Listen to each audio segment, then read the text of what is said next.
Color guard halt. Color guard cross the colors.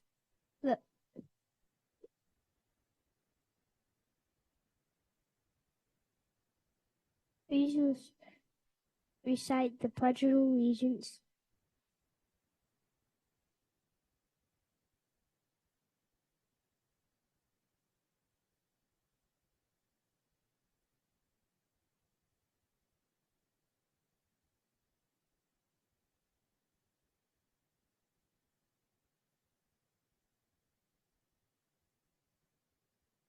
Okay. 2. Scout sign. Please join us in reciting the Scout oath.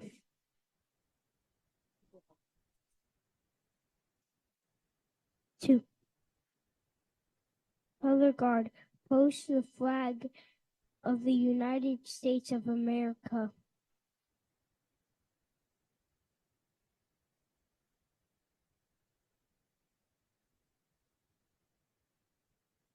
Color guard, post the flag of the great state of Alaska.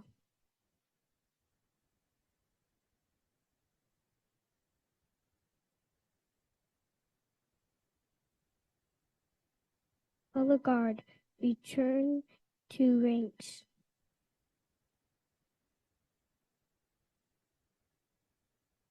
Color guard, retreat.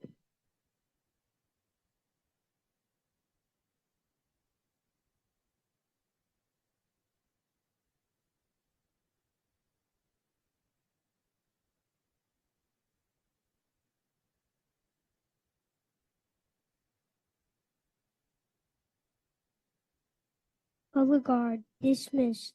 Audience, you may be seated. Okay, so we're going to go ahead and give this to Olivia.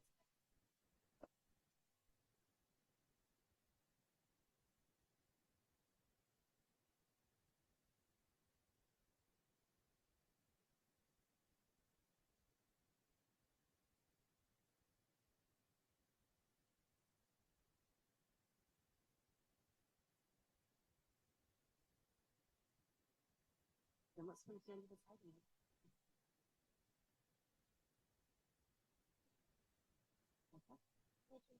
Leo, Henry, I could call him Henry. Leo is going to do the Scout law and the Scout oath. You can do this.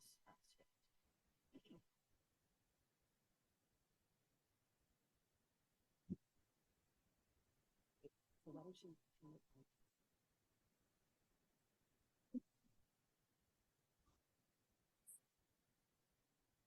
I will hold it.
All right, good evening, everyone. We'll call the meeting of the ASD School Board to order. Today is Tuesday, November 19th, It is 6:01 p.m. here in the boardroom. Present online is President Holloman.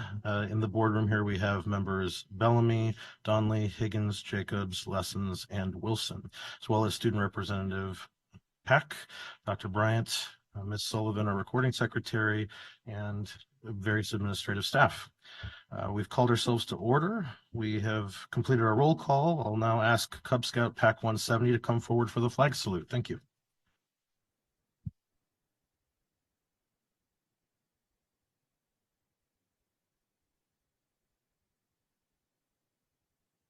Color guard, attention. Audience, please rise.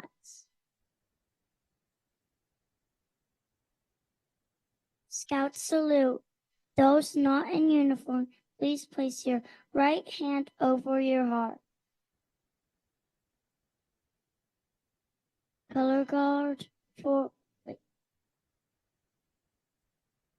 Color guard, forward march.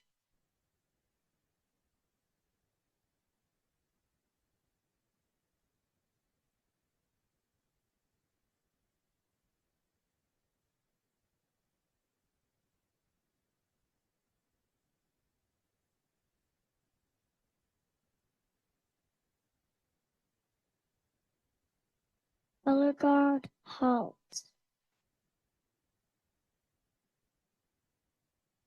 Color guard, cross the colors.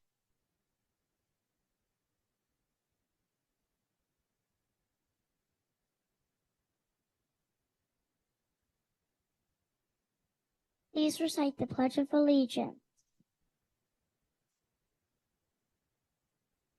Allegiance of the United States of America and to the republic for which it stands, one nation, under God, indivisible, and liberty and justice for all. 2. Scout sign.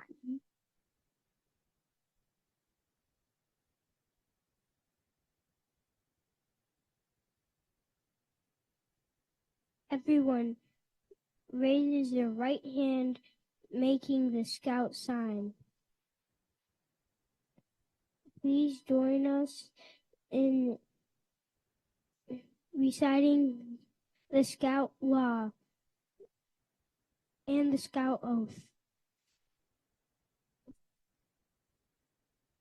A Scout is trustworthy, loyal, helpful, friendly, courteous, kind, obedient, cheerful, thrifty, brave, clean, and reverent. On my honor, I will do my best to do my duty to God and my country and to this law and help other people at all times to keep myself physically strong, mentally awake, and morally straight.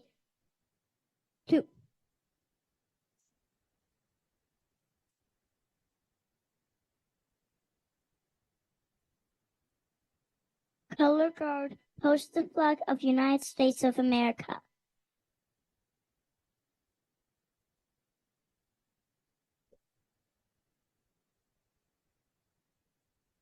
Color guard, hoist the flag of the great states of Alaska.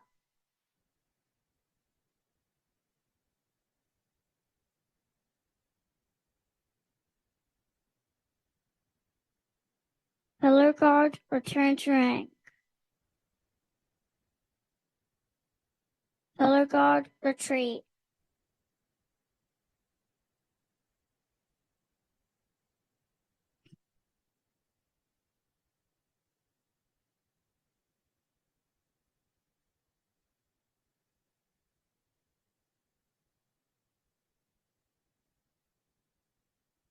Color guard, dismiss. Audience, you may be seated.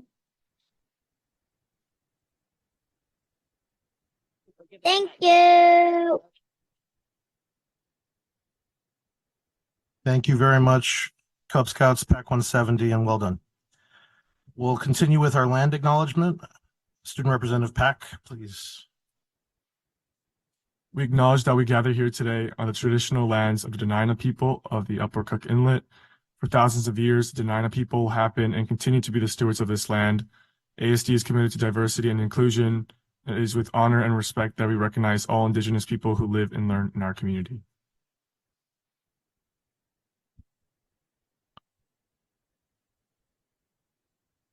Thank you, Student Representative Pack. Well, good evening, everyone. We want to welcome you to our board meeting and thank you for attending and supporting the work of the Anchorage School District and this board. The board thanks students, parents, teachers, staff, school business partners, and the entire community for your investment in our district with your time, your talent, and your tax dollars. That brings us to item A3, which is the approval of our agenda. Is there a motion? Mr. Chair, I move to approve the agenda as presented. Made by member Bellamy, seconded by member Higgins to approve the agenda as presented. Is there any opposition or amendments to the agenda before approving it as presented? Hearing and seeing none, we have an agenda. Thank you, everyone. Next up is B1, Student Representative Report. Mr. Pack, the floor is yours. Thank you, Mr. Chair. The first item on my report is from our last SAB meeting, which happened last Tuesday. I'd first like to highlight some of our school reports, answering the question, what's one event your student body participates in to help give back to the community, i.e. canned food drives, volunteer events, etc. The Diamond High School responded that they have a Thanksgiving dinner with Providence Care Facility. West travels to Pioneer Home twice a month for events. And Stellar helps participate in a municipal-wide cleanup, book swap, and bake sale. And so those are some pretty neat highlights that I'd like to bring to your attention. And in this meeting, we also went over some parliamentary procedure presentations. And then we also had a resolution process presentation, just giving students the basic ideas of how they can bring about change in our community. And we're hopefully getting a resolution for discussion in our next Student Advisory Board meeting. Additionally, our Data Surveillance Committee that I've talked about for a while has finally met for the first time, I believe last week, and we had Mr. Chris Opitz during our meeting, and it was great. It was very productive, and we discussed our third grade reading proficiency rates and the slides that we'll see later today. Some of our students are still warming up, and they're developing questions that they think is good enough for our meetings. So we do have a couple questions this time, but I'm hoping next time around we'll have even more. I was glad to have that happen. And then we had 3 ASD students attend the Association of Alaska School Boards Youth Leadership Institute, and that's a conference where student leaders across Alaska meet together to discuss issues that affect their communities and just formulate ways that we can solve them.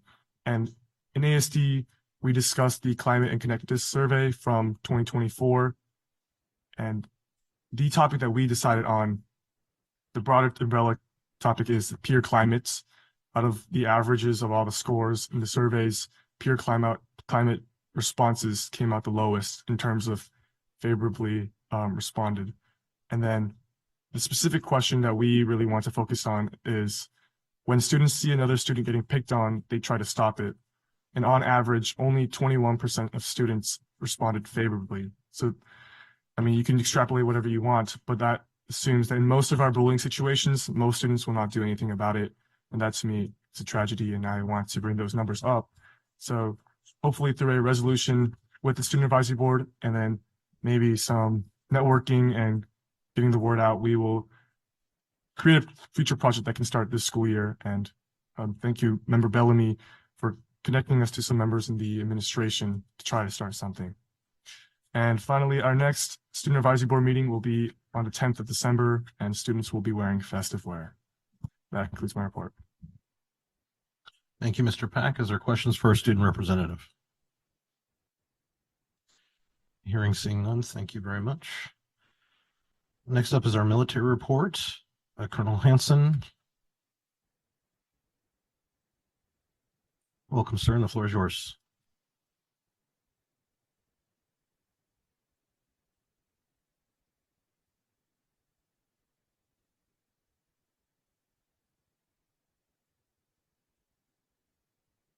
Good evening.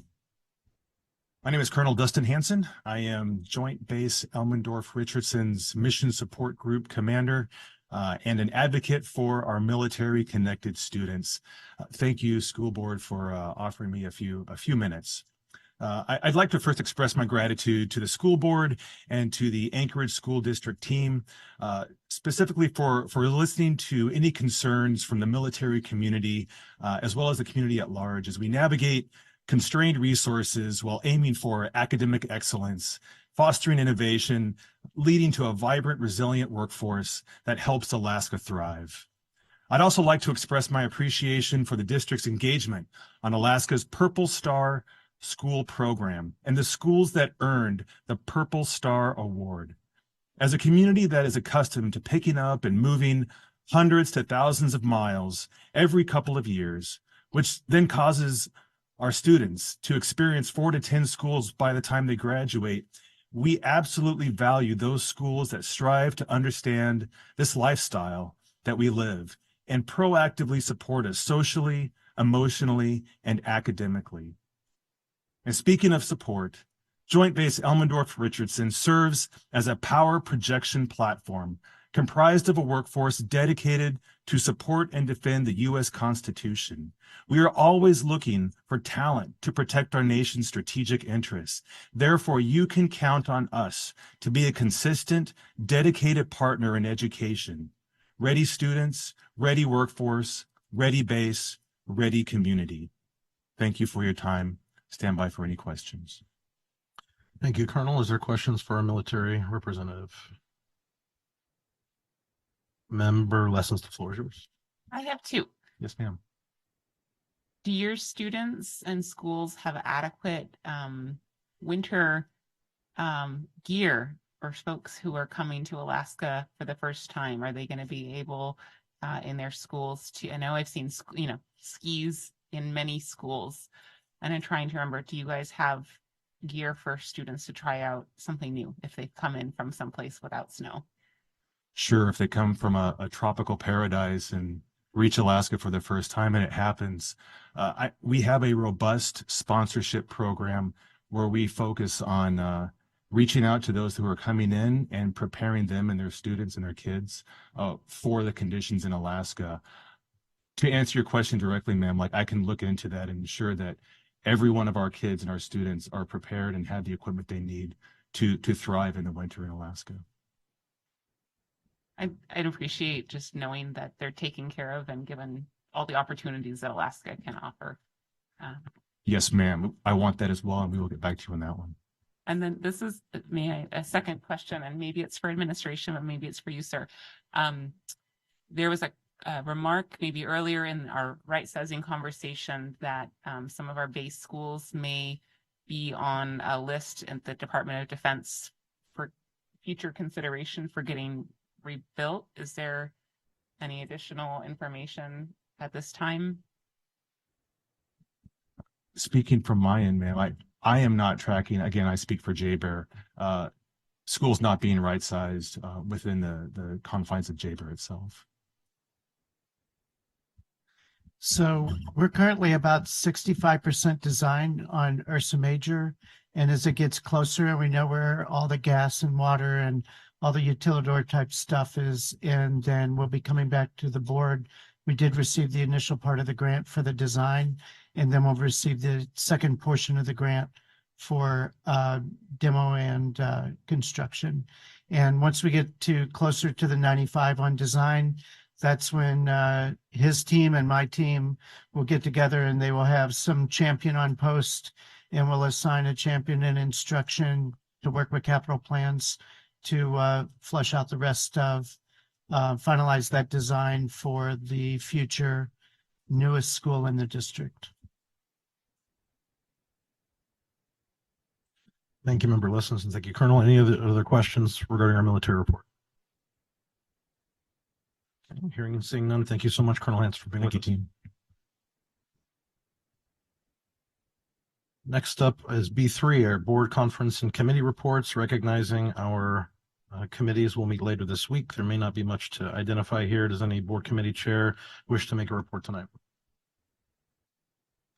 Hearing, seeing none, then we'll move on to goal monitoring for reading proficiency.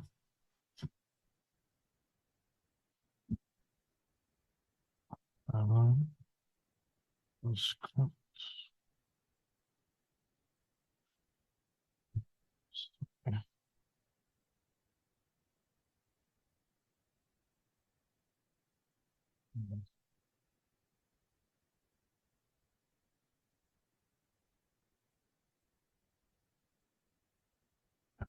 I think the board's very familiar with this process, so I'll skip our more lengthy introduction and just hand the floor to Dr. Bryant.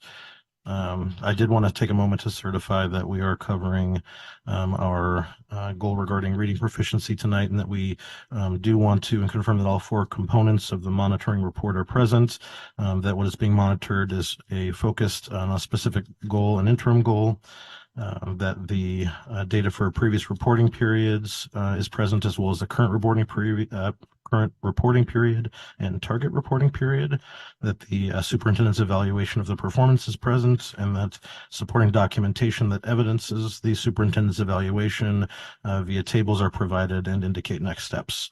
With that said, we can first open the floor to Dr. Bryant for any brief remarks, and then begin our questions on who, what, and why. Dr. Bryant, any comments before we begin?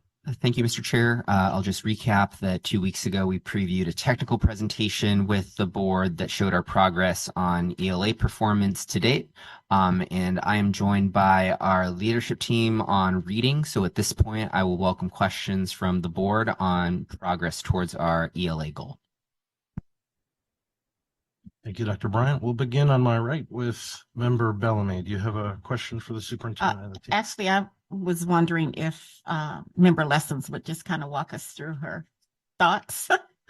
I just got it, and there's actually some good stuff in there if you don't mind. Member Lessons, the floor is yours. All right, thanks. I'm going to apologize in advance. There's not a question in this. It is stream of consciousness pointing to a fundamental problem that we face.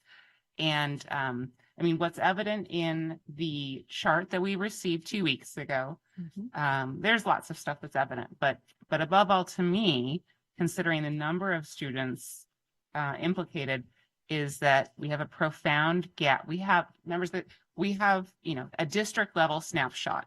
Reading proficiency is here.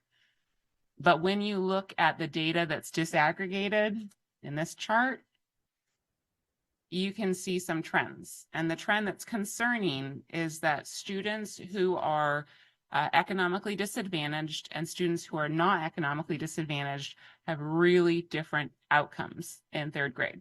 It's like 25, 30-point spread depending on grade level. The problem, and so we get that snapshot here in 3rd grade. And although I fundamentally believe, and we've talked about this here, that the ASD does a great job at kind of moving more students into the realm of proficiency from K through 3, when we look at the DEED data, because this is just a snapshot of one grade level, right? DEED is collecting AK star proficiency data on grades 3 through 9. That gap between economically disadvantaged and non-economically disadvantaged students doesn't really change from grades 3 through 9.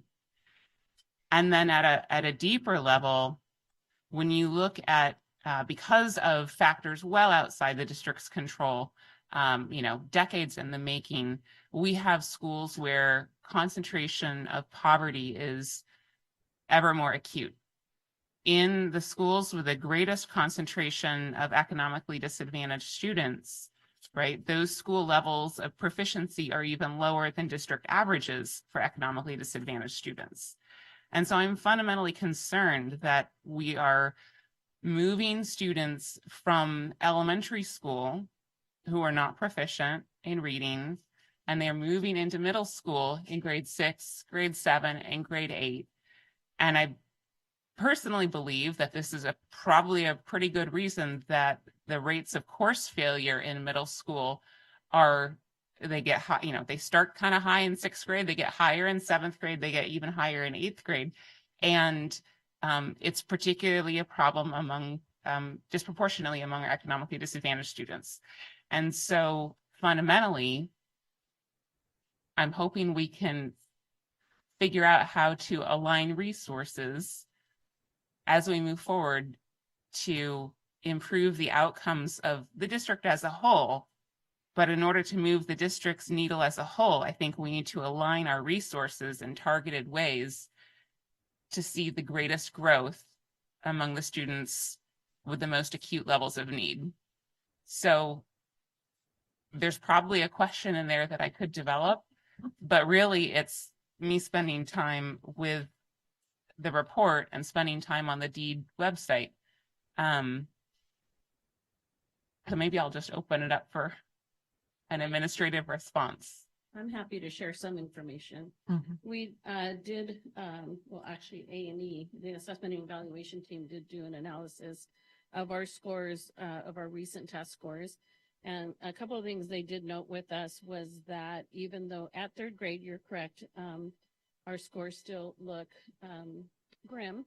But as we're looking at non-title schools and title schools and all neighborhood, we did notice a trend that in third grade to fifth grade, scores do rise in proficiency. So there is a trend of upward growth as they increase in grade level from third to fifth. What I would like Nicole Somerville to share with you is some of this work that we are doing in teaching and learning to support our teachers in the work for all our schools, including our tier 2 and tier 3 work. So teaching and learning is doing a lot of work, especially with our new to teaching educators, our long-term subs.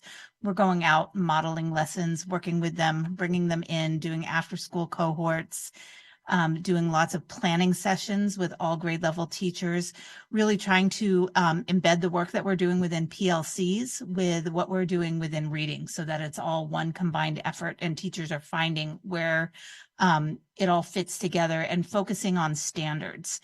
The other piece we're doing is what we've found through looking at the data is that those students that are performing on MAP within the 40th to 60th percentile, so they're performing pretty well on our MAP scores, not the M class, but MAP scores is like in third grade is when they start taking it. So these are now we're getting into comprehension questions and are they understanding what they're reading and are they able to analyze text? So not just their ability to decode, but do they understand their reading?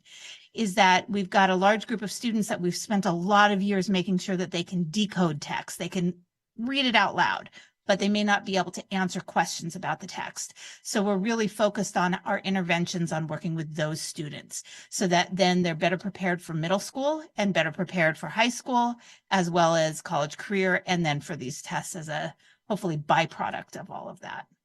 And so we are offering as well interventions using a variety of tools for all of the stages from kindergarten through fifth grade in our elementary schools for both our teachers, our substitute teachers, and our paraprofessionals, making sure that every single aspect of the world around these children are worked upon. And then our next goal is to come up with how we can support parents in supporting their educators at home, their kids at home.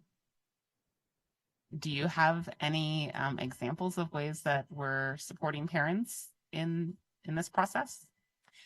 Absolutely. Our Title I department has, I believe I talked about it last year, our Reading for Life series where we send out texts. This year we have well over 1,000 parents who have opted in every Wednesday. Parents get a text with a reading tip if they so choose on little games, reading games, activities that they can do with their children, how they can, if they're reading aloud to their children, what kinds of questions to ask. If their children are younger, say pre-K age or kindergarten age, how you can develop those pre-reading skills. And so each week you can get a text. That information is on our district website as well as it's at schools. There's a QR code and parents or a text code that parents can just sign up and automatically comes, as well as there's information. We work with our principals, all of our principals and all of our site-based specialists on how to work with our families at parent-teacher conferences as part of the Alaska Reads Act as well. Thank you, Member Lessons. Member Bellamy, do you have any questions? Yeah, thank you for that. And thank you, Member Lessons, for giving us your thoughts on, because it is no secret that our economically disadvantaged students have always had there's always been that gap, which is why we've made some of the decisions we've made. Like this is our second year with using the state's curriculum. What is that? EKLA, CKLA. And I do believe over time that it's going to make a difference. So I see it as a challenge. I see it as I don't know how to really compare an economically advantaged child to a disadvantaged child, because the children can't do anything about that, which means the adults, which includes the parents and our staff. And I guess my question would be, when it comes, we know that I think we have the correct curriculum. You mentioned some interventions. Are there resources that you need that you don't have, or what, in terms of serving all kids?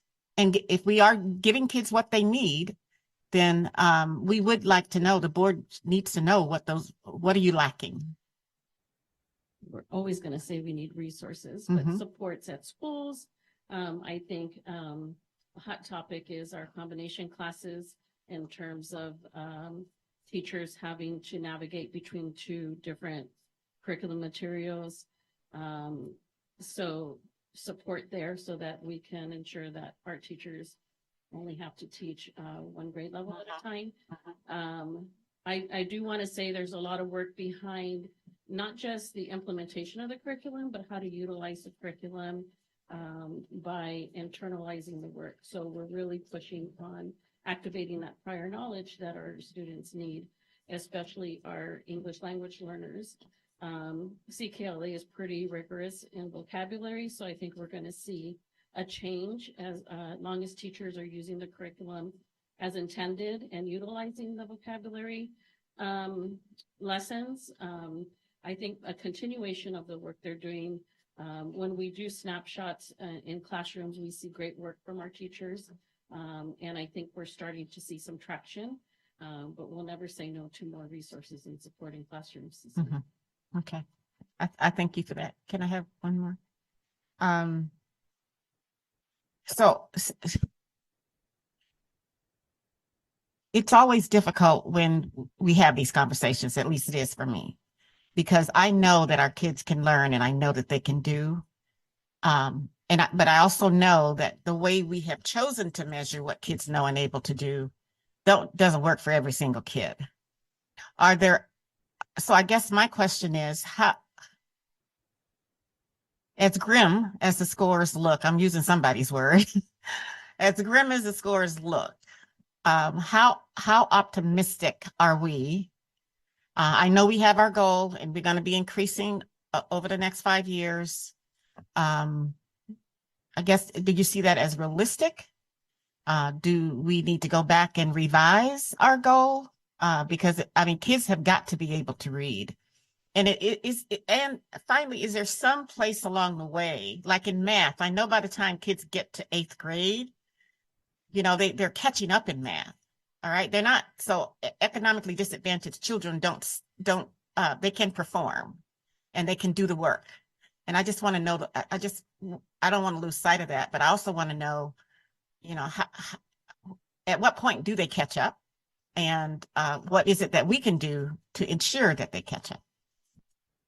So this is a tough one when we're looking at these 3rd grade scores, because in 3rd grade is where we transfer over from our M-class scores, which are testing discrete reading skills, such as being able to identify letter names, to testing their ability to respond to the text. And so this is the first time that students are really being tested in their ability to respond to text. Okay. Plus, it's all done on a computer, whereas the other tests are all done one-on-one with an adult. Yeah. And so here they are now with a lengthy test. It is untimed. Kids can take the time that they need on it, but they're different skills that these third graders haven't had to employ before.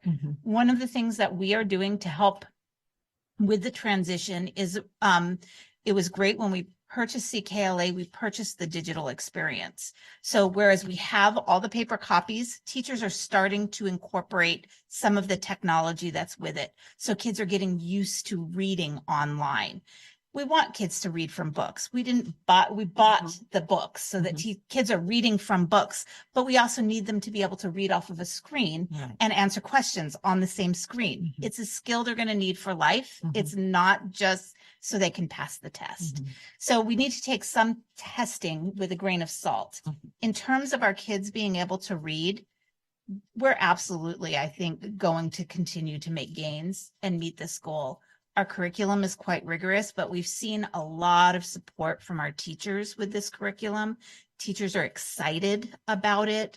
They're seeing that kids are really excited about the content. We have fifth graders that are learning about Aztecs, Mayans, and Incas. We have first graders that are learning about parts of the body really quite in depth. Third graders that are learning how to classify animals, and fourth graders about geology. And so it's got all of the science and social studies that's really interesting to kids. They're reading Don Quixote and a Midsummer's Night's Dream. And so it's got all the parts. And I think that not only are the kids finding it interesting, there's a lot of writing, and it's going to take a little time. It was a big jump for these kids. And so our fourth and fifth graders are right now, they're like, whoa, this was hard. This is a lot harder than we had to do last year, but we're getting there and we're learning. And in the end, by next year, hopefully our teachers are going to be like, these kids are much better prepared for the reading and writing that's expected in 6th, 7th, and 8th grade. I just want to add a quick little story too. We get text messages from schools, from teachers, like when they're learning about the human anatomy. They have their kids dressed like little doctors, and and they send pictures of the kids really engaged in the curriculum, and they have their little doctor hats on and their outfits like they're going to perform surgery. So we know the kids are loving it. And we know the teachers are loving it. All right, thank you. Thank you. Going down the line, Member Wilson, any questions at this time? And apologies, I didn't send it in ahead of time, but I'm looking at the scores and it sounds like you're addressing there's a bit of a transition, and that's why there's scores going down. I'm looking at our kids of color, particularly our Native Hawaiian Pacific Islander youth. Those scores are particularly low. Do you have any insight on that, or any additional supports that are being provided? I'm just, it's significantly, distinctly different than all of the other scores. Just wondering if you have any insight. As a new curriculum, we haven't had a chance to really delve into why one group might be performing under or not, but that's something we can absolutely look into. It's really hard to say because they're not like at one school. Yeah. So, and Pacific Island Native Hawaiian speak a variety of languages as well. So it's even harder to say if it's maybe an issue between picking up a different language. So I don't know. There's a lot of issues that we'll have to look into. Thank you, Member Wilson. Moving to Student Representative Pack. You have a question for the group? Yes, this is a question submitted by Madison Ariola from Eagle River High School. And it's that, is education being improved, or reading proficiency being improved as a generality for all students, or are we working to improve education/reading by specifically targeting disadvantaged groups in our data? And I believe you already answered some parts of it, but this is just a question that she directly asked. So this is improving reading for all levels. The reading program is quite rigorous, and we found in that even our high performing schools, our students are continuing to perform highly and gain their reading skills and perform well.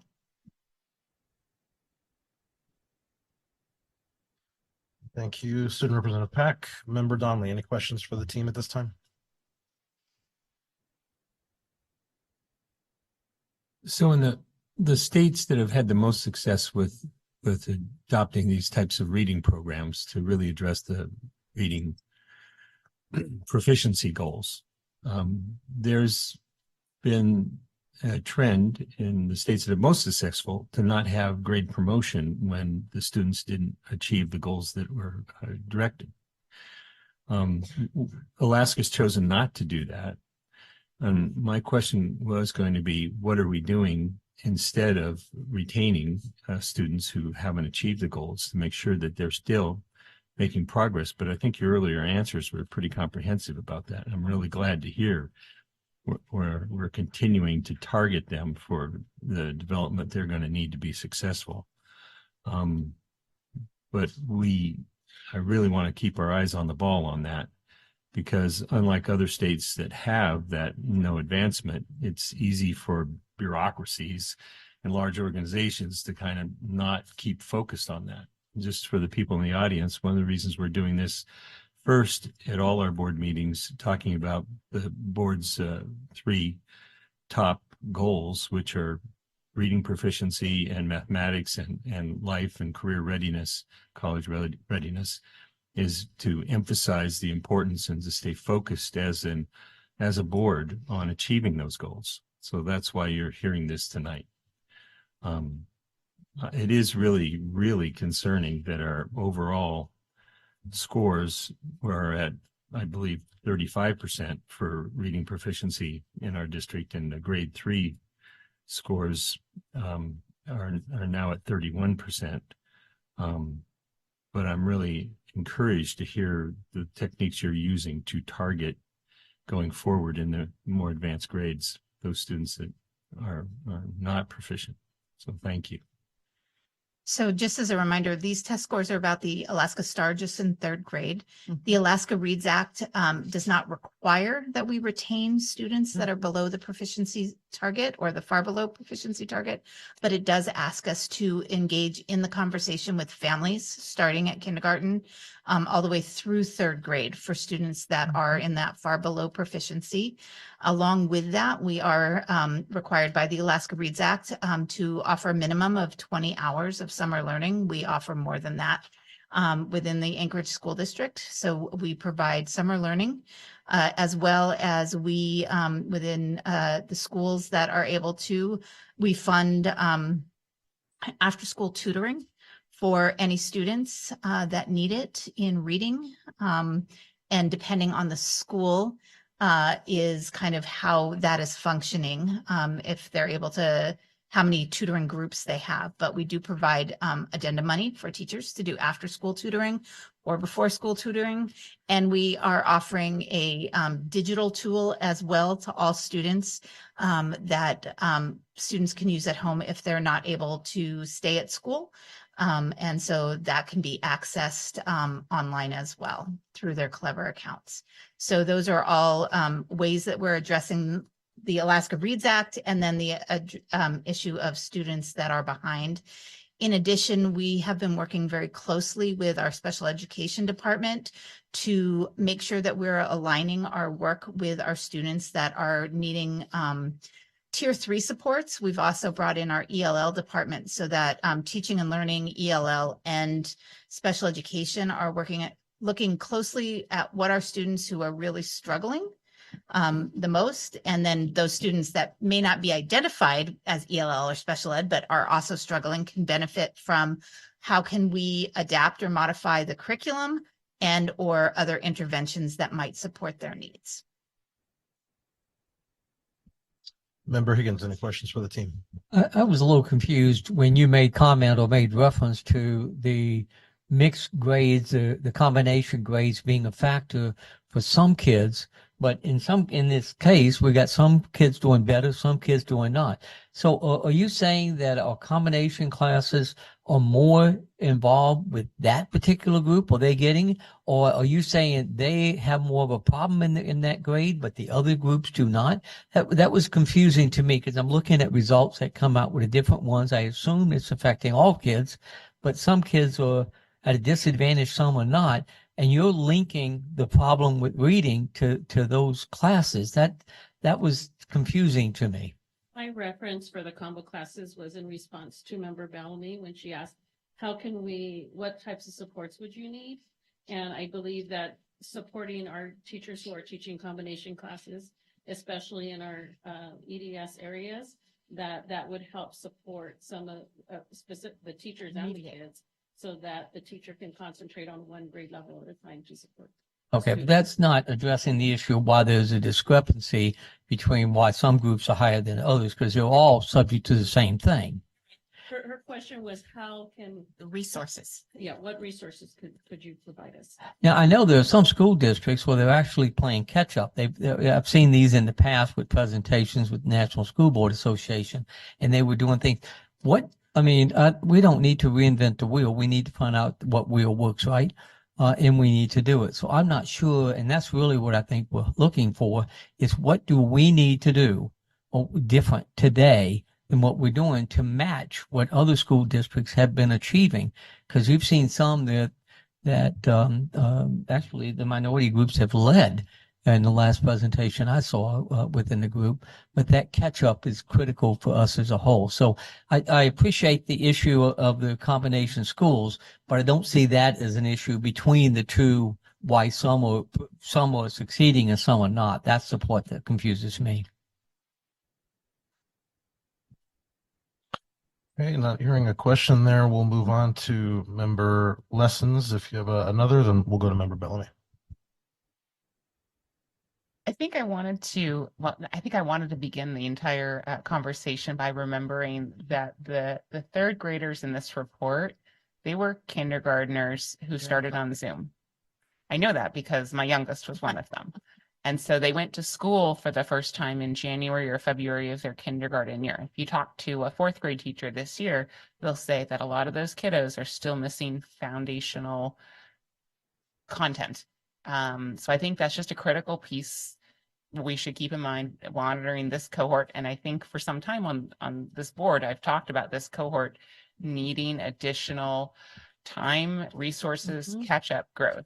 And amidst all of that, right, let's not forget that the federal relief funds that we received to help them by and large went to just backfill the deficit.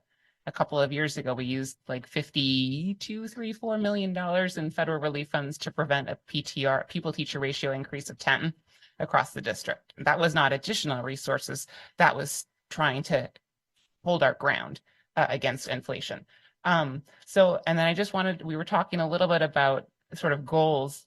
We reevaluated this reading goal at our board retreat this summer. We spent a lot of time with it.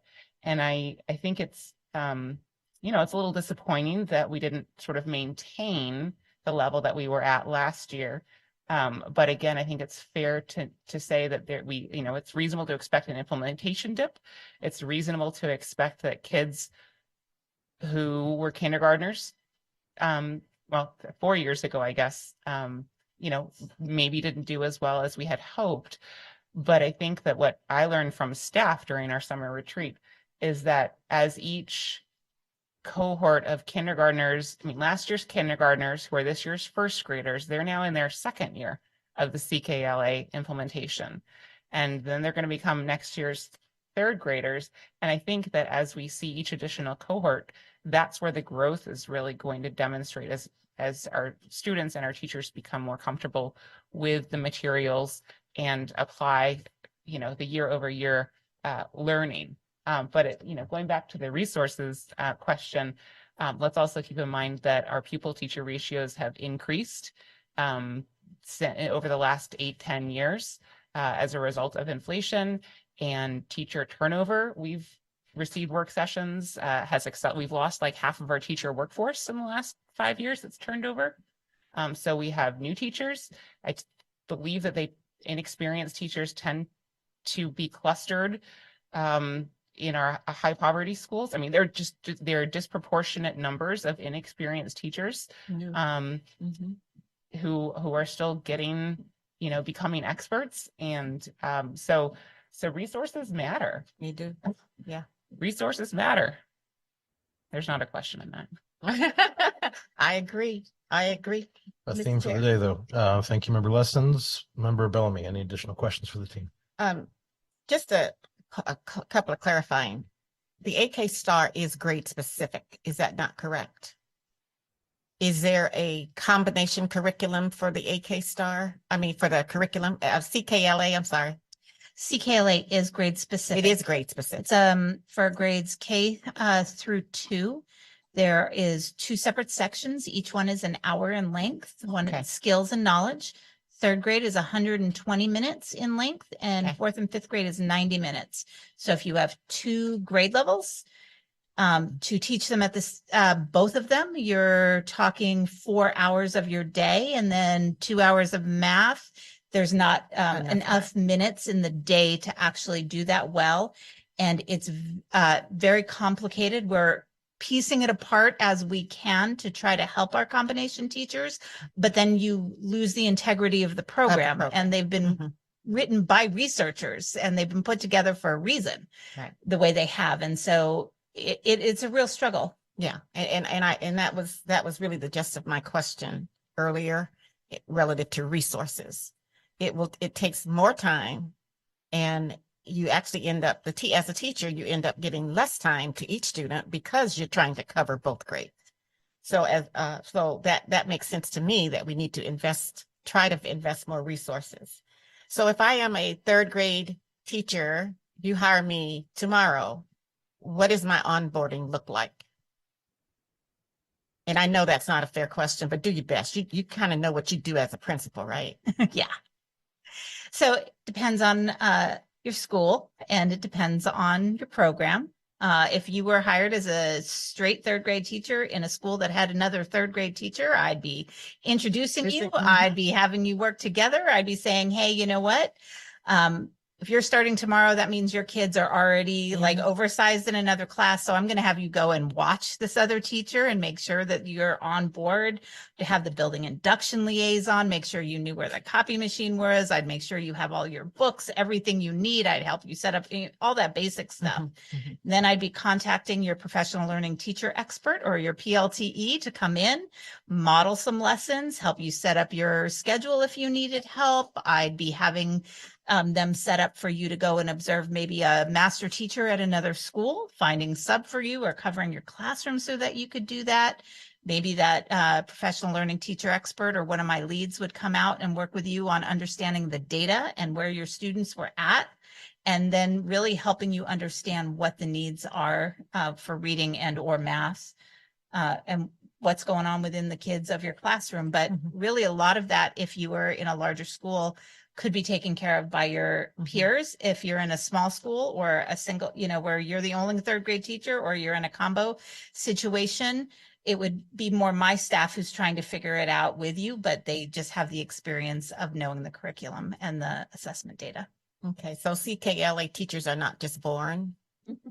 No, I mean, they require some training and some resource, and there's a manual and you can read it and you can say the verbiage, but that's not teaching. You really want to read it ahead of time. You want to learn it. You want to be able to know it because you have to know your kids so you can adjust and say, I need to ask these kids the literal questions and these kids the inferential questions. And I need to dig deep here because the standard is about main idea. And I want to make sure these kids are getting to the proper standard. And it's not just born. That's what teaching is. That's the art of it. Okay. I want to add to what Nicole was saying is not only do we have the New Educator Symposium at the beginning of the year, but her team has also conducted a few trainings after school started for our new educators coming in throughout the year, and they've been highly attended as well. And so it gives opportunity for teachers that want an uplift, but also for our new teachers coming in. They have been coming to our trainings. Okay. I mean, because I think that's a very important part of this. I mean, it's one thing to have the curriculum available, but if our teachers don't have and that's part of the resource I think that we need to probably focus on is it's one thing for our kids to do. Some of our kids we know some have headwinds, some have tailwinds. And the person that's going to navigate that plane is the teacher. So we've got to make sure that the teachers are prepared and ready and have what they need. Thank you, sir. Thank you, Member Bellamy. Just a quick follow-up question for myself on the same school of thought there. So CKLA and the curriculum adoption from ASD's perspective came as a part of the Alaska Reads Act, and it was one of the pre-approved curriculum that like many districts have since adopted across the state. But I think it's noteworthy that there isn't the specific curriculum that's already in place that for combo classes. And so is it unfair to argue that a combo class with that includes second or third graders, that those students aren't getting as many minutes of age and developmentally appropriate instruction for ELA as a class that is just comprised of second or third graders? I would argue with you that a talented teacher may be able to get there, but that it would be a struggle, that they're getting enough minutes.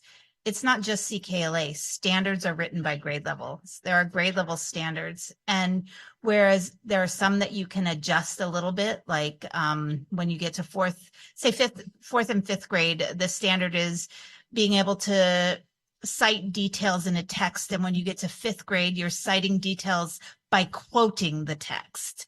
It's a small difference. A talented teacher could make sure that the fourth graders were citing the evidence, the fifth graders were getting the quoting part of it, right? When you're dealing with first and second graders, there's a huge difference there in what a first grader can do and a second grader can do. And that you would be really sacrificing, because a first grader is learning CAT and their short vowel sounds. Second grader, you're already into your long vowel sounds and your blends and your digraphs, and it's a much bigger load to bear, and your first graders can't keep up. You can't just have them read independently. They don't know how to read yet in the same level. And so, yes, I believe it's fair to say that in a combo class that isn't designed to be a combo program, our multi-age classes like Montessori, like open optional, that are designed to function that way, not so, because that's a design that's part of the philosophy. But if you're just giving them two manuals, then yes, that's not going to fun. They're going to have a much harder time. Talented teachers can do it. And there are talented teachers all over this district. Thank you. Member Wilson, sorry, I think Member Lessons, if you'd like another question, feel free. So this may be unanswerable. I was visiting one of the proposed schools, potentially on the right sizing list yesterday, and it has the SBBS classroom space in it, which has, among other things, windows that cannot be shattered. There's extra reinforcement. It's like a whole room with pads and calm down materials, which of course exist because there are students with profound need for those resources. My assumption would be that the behaviors that necessitate the resources are occurring in our classroom spaces. To what extent do we know? To what extent are learning environments being disrupted by behaviors and discipline problems? And that's probably a bigger question than is answerable in an AK star data. But we've talked about chronic absenteeism has there's some effect that chronic absenteeism will have on our students' outcomes. Mm-hmm. We don't have data to share with you on to what extent, but I would say that there is an impact, because then a teacher needs to pause teaching to address behavior, and therefore teaching is slowed down, right? I don't know if I would have to ask Mr. Opitz, because he's the king of data, if there's any ability to collect that data at all, but we do know it has an impact.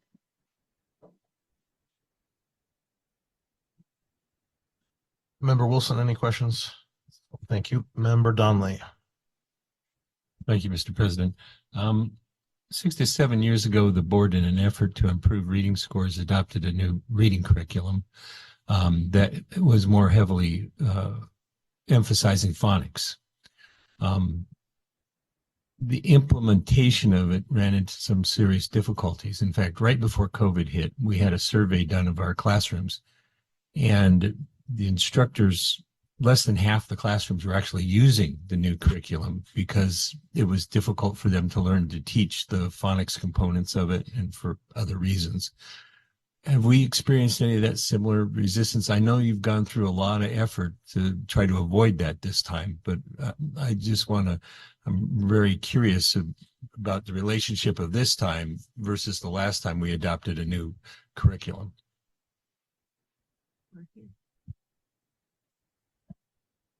Our data from our snapshot visits last year. So we had we did snapshot visits 3 times last year where we went to schools and to see where they were in the curriculum, if they were using the curriculum, not just were they using the curriculum, like could you see them actually teaching from it, but we actually pulled up the teacher's manual and were they using the curriculum the way they were supposed to be using the curriculum. And we had the first 2 visits, we were in the 90% of classrooms visited were using it. The last visit, we went down a little bit into the 80s, but we think that was because it was right after testing and before Mother's Day. And so several of the classes were doing Mother's Day activities. And so we think that caused some disruption in our data. Our snapshot visits so far at the beginning of this year have also been very positive. Every time we've gone into classrooms, the majority of classrooms are using the curriculum and are using it within 2 weeks of the pacing guide, which is what we ask, that you stay within a certain amount of time within the pacing guide. So if kids are moving around the district, that they're keeping up. If they pop into another classroom, they're still going to find that they know what's happening. And that, like I said, the majority of feedback that we've gotten has been very favorable. Student Representative Peck, additional questions? Yes, on the matter of resources, the concerns of just having enough material to teach your students, is our district or individual schools or individual educators applying for grants specific to reading? And are we going to continue them like in this following school year? Are we seeing some more potential grants that we could apply for, less? Just wondering that. We continue, so we work with our grants department and they track what grants are available to us. And if there's any additional reading grants, we have a meeting coming up to look at one. I haven't researched it yet, but we are continuously working with our grant department. Individual teachers will write smaller grants for books for their classrooms, other resources that they might want to use. And then all of our alternative programs that don't use CKLA might be writing and looking for grants to purchase their materials. Follow up. No. Okay. Member Higgins, any additional questions at this time? Just one, is the use of phonics, is that an issue where all the teachers are not using phonics, or is that a past problem? So the Alaska Reads Act requires that all grades in kindergarten through 3rd grade, that they have an endorsement in the science of reading, which is heavily focused on understanding phonemic awareness, phonics, all the basic parts of reading. Our curriculum has a strong component of it within our kindergarten through 3rd grade, and then it transitions over as most reading programs do. And because of the requirement of the Alaska Reads Act, that whatever you're using for your tier 1 instruction, so your main instruction, all but one of our school programs is using an approved curriculum that follows the science of reading, that according to the state of Alaska. Okay, go ahead. Well, we also like to keep congratulating our teachers because of the 10% growth we made last year, and that is within our primary grades. So. And I would just simply say, I think one of the major factors in us improving is the class sizes. We compare ourselves to the lower 48. We've often got classes from K to 3 that twice what the other states would be doing. And, because 1 to 15 there. And so being inadequately funded for that is a bigger factor than the class combinations if we had lower classes.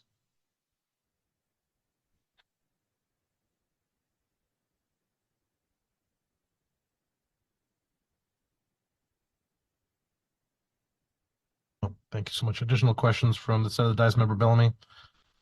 Well, maybe I'll just hold it. I'll send it to the superintendent. Okay. It has to do with class sizes. All right. Because I know you guys won't have those with you right here tonight, but I do have a couple of questions relative to the class sizes, grade 3 class sizes. Okay. Thank you, Member Bellamy. I'm not seeing any additional questions on this side. President Holloman, any questions from yourself before we finalize our progress monitoring session for tonight? No, I'm fine. Thank you. Great. Okay. Dr. Bryant and team, thank you so much. Thank you, guys.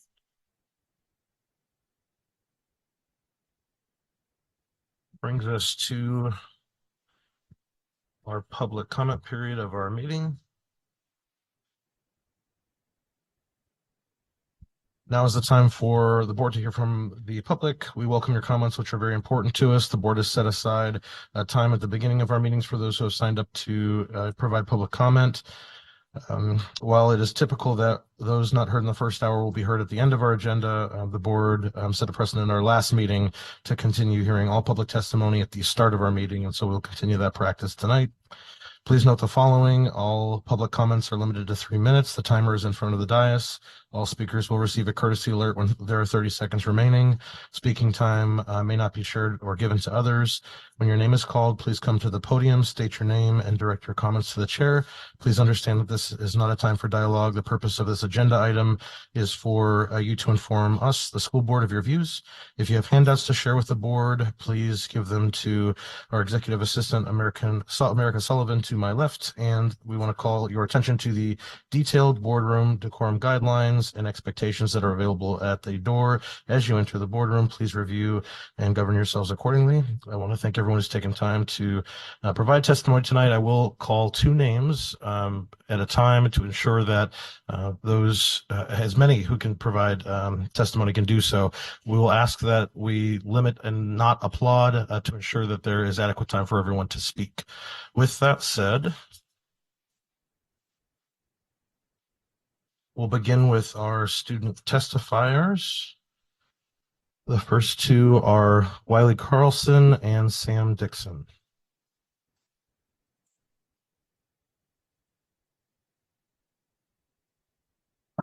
Wiley, you have 3 minutes. Welcome. Please begin when you're ready. Hello, I'm speaking here today to protest against closing Bear Valley down. My name is Wiley Carlson, and I'm going to tell you what makes Bear Valley great. Bear Valley hosts student council, which helps create future leaders of society. There would be less opportunities for students to be on the board, which would diminish fundraising for nonprofit organizations. Bear Valley has helped donate to the Food Bank of Alaska, which has helped hungry citizens. In the last 6 years, we have donated almost 30,000 pounds of food. Bear Valley also has the second highest test score in the state, which goes to show that we shouldn't be closed down because of our academics. Our building is in great shape and it's only 40 years old. We have recently started a preschool program, so our building is fuller than it seems. All our teachers are certified to teach and are great at their job. We have around 310 students enrolled, with about 40 on the waiting list. If we close down Bear Valley, all students would go to other schools, and with many of the schools closing, a few schools might become overcrowded. If our school is closed, it will require more bus drivers, as well as making the students walk up earlier, which would make the teachers' jobs harder, for they will be working with tired students. Bear Valley also has a before and after school program, which provides jobs. If Bear Valley closed down, it would take away jobs for our music, art, PE, library, health, and Ignite teachers. We can't just have teachers and staff get roped into leaving their students, school, and possibly home or state. Bear Valley is more than just a place of learning. It is a thriving community and home. So many at Bear Valley are friends and family. We have many after-school clubs and programs which allow students to have fun and get to know each other. Most students here appreciate Bear Valley and would be devastated if it closed. It would make friendships harder if lifetime friends started going to different schools. I wouldn't be there to have it affect me, but I feel the loss nonetheless. I'm willing to stand up and protect my school. So will all of our students and staff. We shall not let the place that means so much to us be abolished so soon. We will keep pushing, keep fighting for what we believe in. Thank you for listening to me, and I hope you will reconsider closing Bear Valley down. Thank you, Wiley. Our next testifier is Sam Dixon, and then Alora Shabaka. You'll be following Sam. Please come to the front. Hi, my name is Sam Dixon, and I'm here to share my perspective on why you should not close Bear Valley Elementary School. Bear Valley is a major centerpiece for families in South Anchorage and has been for over 40 years. This is where we gather to learn, have fun, help each other, and support others in the community. For instance, every year, Bear Valley hosts a canned food drive to support Food Bank, raises money for the Special Olympics and Bird TLC, and collects winter gear for kids who need it. Last year during breakup, lots of community members met together at Bear Valley to clean up trash all over the hillside. I love that people who love Bear Valley find so many ways to help communities in need all over Anchorage. Another reason that Bear Valley should not be shut down is that it is a really good school. It was recently ranked the #1 elementary school in Anchorage and the #2 school in the entire state of Alaska. And in 2015 and 2023, it was named a National Blue Ribbon School for high academic achievement. Many families moved to South Anchorage so that their kids can go to school at Bear Valley. In fact, when my parents decided to move to Alaska from North Carolina, they chose to live in our specific neighborhood so that my brother and I could go to Bear Valley. Instead of shutting down Bear Valley, why not add more teachers so that more kids can benefit from such an amazing learning environment? For many in this community, Bear Valley feels like family. At least that's what it felt like to me when I moved to Alaska. And families are not something you can just break apart and put back together in pieces. Families don't work like that, and neither do school communities. Bear Valley is something special, and I hope that with some more investigation, the school board comes to realize that. Please reconsider the administration's recommendation to close Bear Valley. Thank you. Thank you, Sam. So our next two testifiers are Alora Shabaka and Logan McMillan. Please both come to the front.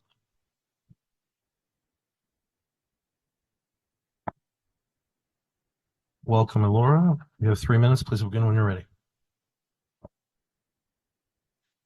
Good evening, members of the board and Superintendent Bryant. I am Alora Chewbacca, Miss Alaska Senior Elementary, a fifth grader at Bear Valley, and recently ran for student body president. And today I'm going to discuss with you why Bear Valley should not be closed. I wrote the speech by myself. Here are 5 reasons why Bear Valley should not be closed. 1, we are involved in community service and charity. Reason 2, we are one of the blue ribbon schools. We have one of the best test scores in the district. Reason 3, it's in the center of the community, Golden View and the upper hillside. So if you move the school, it will hurt the community. Reason 4, you should improve the quality of education to attract families back into the school district without hurting Bear Valley. And for my last reason, a vacant large building is a security threat to the kids in our community. Thank you for listening to my speech and hearing my voice, and I really hope you reconsider saving Bear Valley. Thank you. Thank you, Alora. Logan, you have 3 minutes. Please begin when you're ready. Hi, my name is Logan McMillan. I am a 3rd grade student at Bear Valley Elementary. I came to Bear Valley from Katy, Texas 1 year ago. I could barely read, my writing was bad, and my confidence was low. I have dyslexia and dysgraphia and ADHD. I was struggling in my last school. The Bear Valley Special Education Program and teachers have improved my life. They are patient, caring, and they are always there to help me do my best. Because they help me, my confidence has grown. I have made so many great friends. My writing is super neat, and as you can see, I can read pretty well now. My teachers at Bear Valley never gave up on me, and we should never give up on them. Please keep Bear Valley open. Thank you.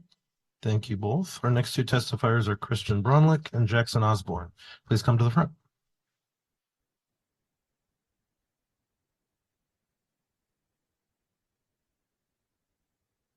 Welcome, Christian. You have 3 minutes. Please begin. Hello, members of the school board and Superintendent Bryant. My name is Christian Bronlick. I'm 7 years old in 2nd grade and in Ms. Peterson's class at Tudor Montessori. I live 3 houses down from the school. I'm here tonight to tell you why I don't want the school to close. First, I like being able to walk to school. I enjoy the fresh air, and my sister and I like being able to walk to and from school by ourselves. I also like to be able to go sledding and body sledding in the schoolyard. I like being in the Montessori program because I'm able to pick my own works and we can work at things at our own pace. I really like that we have a Montessori program right here in our neighborhood. I have lots of friends from the neighborhood. When parents come in to our classrooms, I usually know them because they are from the neighborhood or they are really involved in the Montessori program. I like our guidelines of success at Tutor. They are team, unstoppable, dependable, optimistic, respectful. Being a student at Tutor is helping me with all of those things. I do not think that it's worth it to close Tutor. In conclusion, I do not think that it's worth to close Tutor. Thank you for your time here and caring about students in our Anchorage School District. Thank you for your testimony. Jackson, welcome. You have 3 minutes. Please begin when you're ready. Hi, my name is Jackson. I am in 3rd grade at Bear Valley. I just moved to Anchorage in September from Houston. And before that, I lived in Qatar, Romania, and Scotland. I had to switch schools a lot. I can't tell you, changing schools is hard. You have to leave your friends and try to make new ones. And in a new school, you also have to learn a new building and figure out where everything is. At Bear Valley, I meet with Miss Singleton and a small group of kids to get extra help with reading and writing. I do not know I will get that if I will get the same help if I have to change schools. My favorite part about Bear Valley is my friends and my teachers. And if Bear Valley closes, I will have to say goodbye. Please don't close Bear Valley. I do not want to say goodbye. I only just said hello. Thank you, Jackson. Our next 2 testifiers are Delaney Michael and Elena Roars. Please come to the front.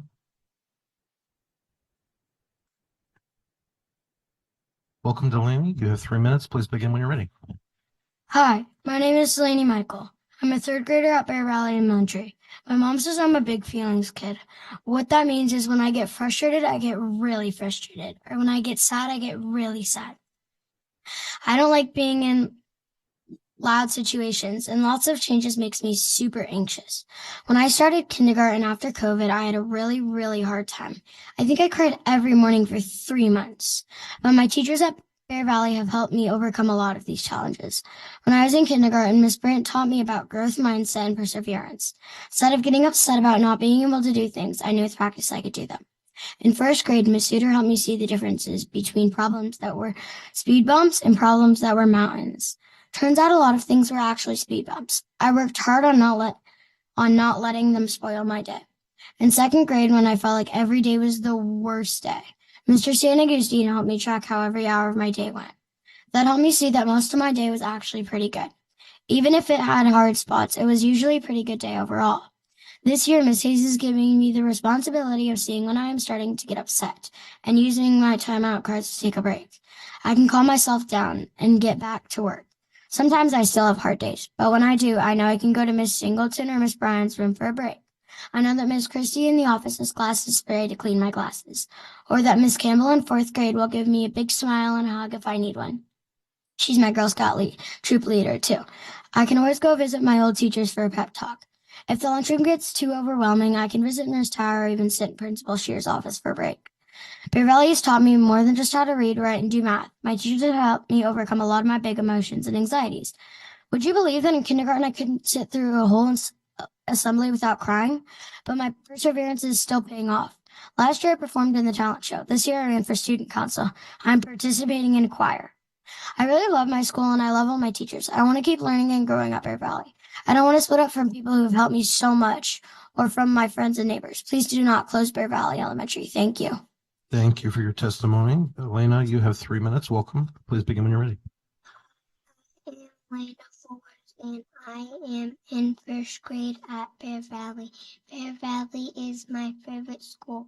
I love my teachers and my friends. This year reminds us to practice our pause. That means Practice kindness, act responsibly, work and play safely, and shows. If you do those things, you get a bear paw award, and that makes everybody happy. My favorite thing to learn at school is math. The roller coaster art I made was picked by Miss Morton for an award. Our student council raises money for our community and has PJ Day. I like to sled on the sledding hill, ice skate, and build big snowmen on the playground. Bear Valley is special to everyone. Please don't close down Bear Valley. Thank you. Thank you, Elena. Our next two speakers are Ellie Villarreal and Hannah Grace. Please come forward.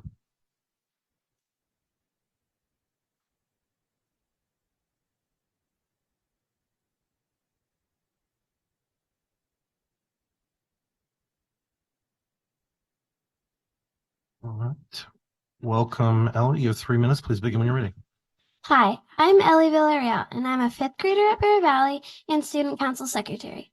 I love Bear Valley and have had the most amazing 5.5 years there. My mom told me that one of the main reasons it was being closed is because the building is so old. I don't understand that because our building is nice and sits right in the mountains. It doesn't seem old at all and is definitely not unsafe. The building is colorful and bright, and the gym and NPR are in great shape. I remember that our school had a lot of repairs after the 2018 earthquake. Most of our building looks new and shiny. Our library was recently remodeled and it looks awesome. We just got new blinds for the whole school from the PTA. And Mr. Victor is our maintenance man and he takes care of anything that needs fixing. I feel so safe in our school and think the building is great. Another thing that makes Bear Valley really special is the Bear Valley Community Association, which runs our after-school care program called SAC. I love going to SAC. I know my mom and dad find it really useful, especially because it is so flexible for each family. For instance, my siblings and I only go 1 day a week, but some kids go every day after school. I also attend SAC camp every summer. We go on a field trip every week and have exciting activities every day. Both of my parents work, so I don't know what I would do if we lose SAC summer camp. Our PTA also helps Bear Valley be special. My family was on the PTA board and they do so many great things for our school. They bought Mr. Victor a John Deere snowplow. They support lots of fun events for students, like STEM events, Kids Don't Float, and paying for visiting artists like Flowzone, who taught us to breakdance a couple of weeks ago. They also support our teachers by giving every teacher a grant for their classroom every single year. SAC and PTA combined with our teachers and support staff are what make our school a community and are why our students thrive at Bear Valley. You can't break that up and think kids won't be affected. Our test scores and happiness will be impacted. Please don't close Bear Valley. Thank you for listening. Thank you, Ellie, and welcome, Hannah. You have 3 minutes. Please begin when you're ready. My name is Hannah Grace, and I am a second grader at Bear Valley Elementary School. Today I'm going to be telling you why I don't want Bear Valley to close. I don't want Bear Valley to close because there are many good teachers there. The subject teachers teach you different things. Mr. Z teaches you different games to move your body around. Mrs. Hayes teaches you how to play instruments correctly. Mrs. Morton teaches you how to make art. The principal, Mrs. Shearer, knows everyone's name, and she even gave me a piggyback ride when there was a toilet that overflowed so I wouldn't have to step in it. The teachers feel happy that we are good students and proud of us for working hard in the classroom. I like talking to the teachers at school because it makes me happy and it reminds me that I have good teachers. I feel happy when I go to school. I have a schedule that lets me look forward to different classes like PE, music, art, health, and library. On my birthday, I get to pick out a book from the book vending machine. I also go to Ignite. I like Ignite because I have a few third grade friends in my class, and because the teachers help you learn things that you normally wouldn't learn until you are in a higher grade. There are special events at our school that I enjoy. Every year we have a glow dance party for Halloween. Our school has a canned food drive so we can donate to the food bank. We also have a fun run every year. Next month I get to take my first field trip to the Anchorage Museum. Before I started school, I felt nervous because I didn't know anyone there. Now I feel proud because I got through 1 year and the next. And now I'm happy because I made many good friends at school, and I would miss them if we closed the school. I love Bear Valley because it is the best school. Thank you for listening. Thank you both. Our next two testifiers are Bella Gunther Chavez and Henry Ulrich. Please come forward.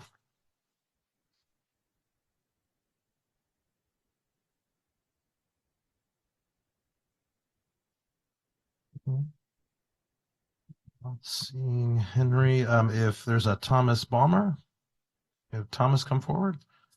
Great. All right, Bella, welcome. You have 3 minutes. Please begin when you're ready. Thank you.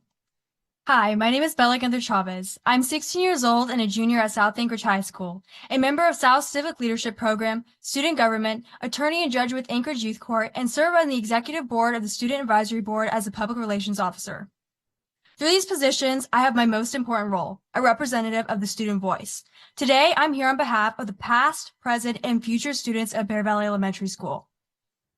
Bear Valley Elementary School is on the list of potential school closure, and this would be a grave mistake.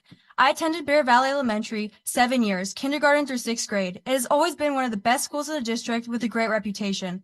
One of these reasons is Bear Valley's ability to support the next generation of civic-minded individuals, student leaders, and proud Alaskans.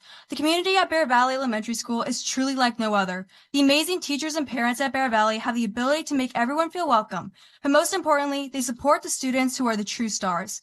Bear Valley student government is one I've yet to see anywhere else. The students truly make decisions and lead change.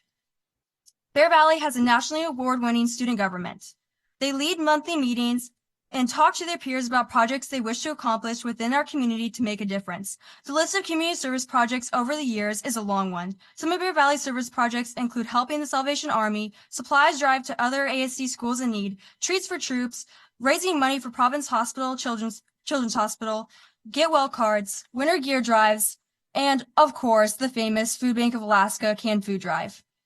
Bear Valley instills the values of character and virtue in every single one of the students to empower and prepare our future leaders and foster a joy for learning and life career readiness. They are a National Blue Ribbon Award winning school twice over. Blue Ribbon schools are a testament to achievement and standard of excellence we should hold all our schools to. Bear Valley has been a force for good in this community for over 3 decades. This school culture is not something that you can create overnight. To propose splitting the school up into 3 different schools would be detrimental to the students and student leadership opportunities. You can't split apart this community and expect to yield the same results that Bear Valley has. Bear Valley is everything we should seek to see in our schools for our children. I would not be who I am today without Bear Valley Elementary School. Bear Valley is 1% under the threshold for enrollment, and just because that 1%, we should not kill this great school. One thing that helps Bear Valley's building utilization is the Bear Valley Community Association child care program known as SAC, which has over 120 school kids and just started a preschool program that's growing to expand. I know all of you have a difficult job, and we appreciate your commitment to public service. I truly hope all of you realize the impact Bear Valley has on the Anchorage community as a whole and will prevent this from closing. I will never forget the time where we went to help volunteer at the Children's Lunchbox and got to understand why we're doing it. When we realized other kids are facing food insecurities and we got to realize we can be a part of making a difference, I will never forget that. And I will always thank Bear Valley. Thank you. Thank you, Bella. Our next testifier is Thomas Balmer. Hi, my name is Thomas Balmer, and I'm a 4th grade student at Bear Valley Elementary. I'm here to ask you to keep Bear Valley open. My school, and especially my after-school program, are very important to me. I like my after-school program because I get to hang out and play games with my friends, because most of my friends are there. I have a hard time making friends sometimes. Some of the kids in my classes have struggled a lot, maybe because we skipped going to kindergarten together in the pandemic. Sometimes a lot of disruptions in the class makes me have a hard time concentrating, or I start to feel bad about myself. I don't know what I would be like at a new school, but I would be really scared about making new friends if I didn't have an after-school program to hang out with them at. And friends are really important. I'm also worried that I'm going to have a long time on the bus, and my parents won't be able to work as long. My parents work to get money. If there's less time to work, there's less money. And And if I had to come home, my parents weren't home, I'd probably be bored. Probably start fighting with my brothers. I don't know where else I could go. Please keep our rally open. Thank you. Thank you, Thomas. Thank you, Bella. Our next two testifiers are Jonathan Balmer and Elora Lyons.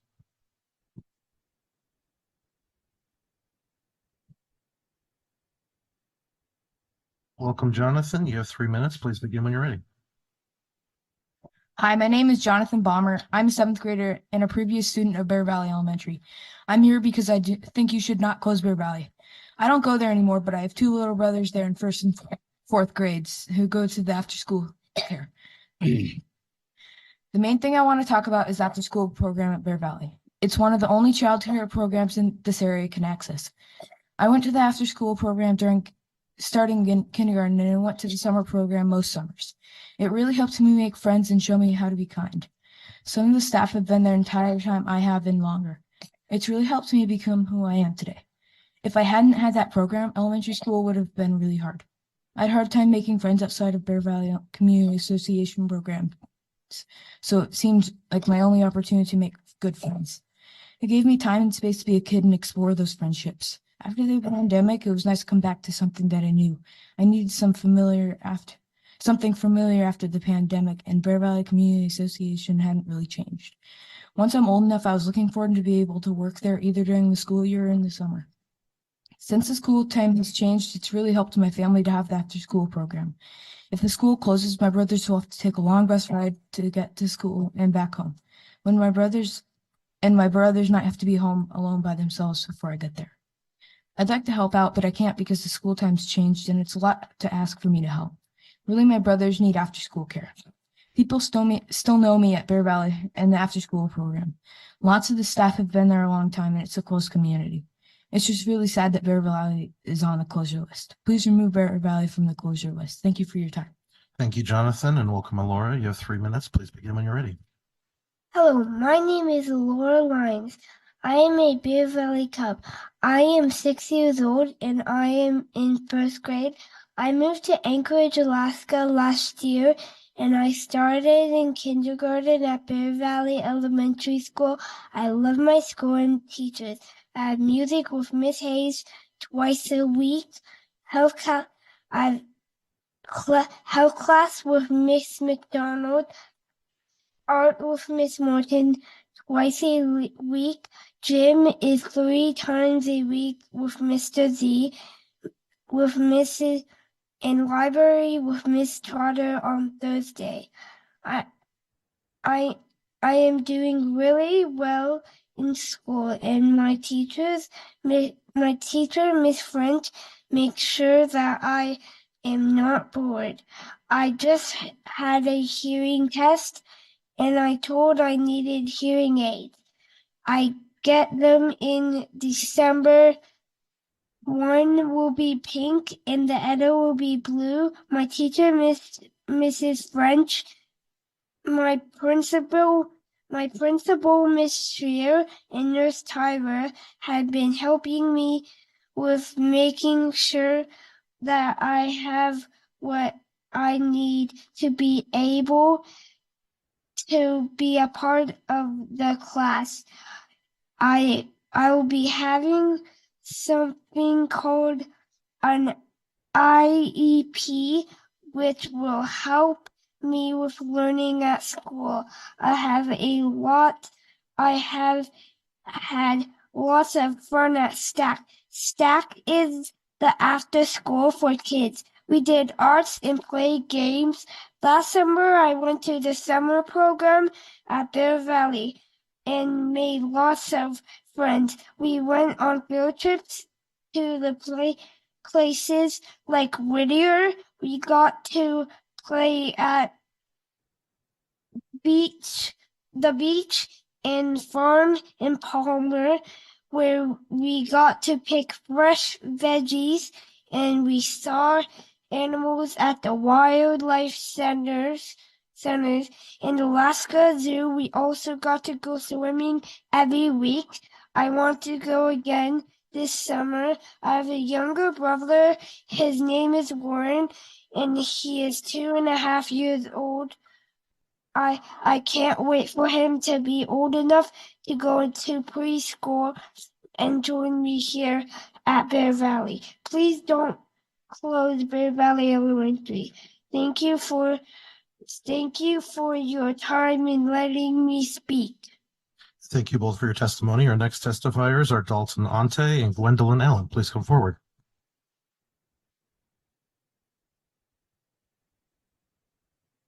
Welcome, Dalton. You have 3 minutes. Please begin when you're ready.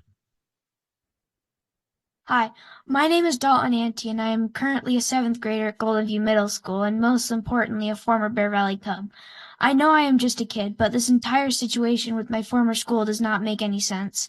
I have asked a lot of questions the last few weeks, and to many of those questions, I have been told, I'm not sure, or we don't really understand this part either.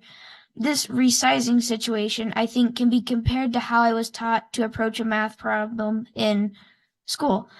The first step is to outline what the problem is, read through the question, and to really understand what you're trying to solve. Second step is to go through the problem and collect the data, highlight the important numbers, and disregard the data that does not matter.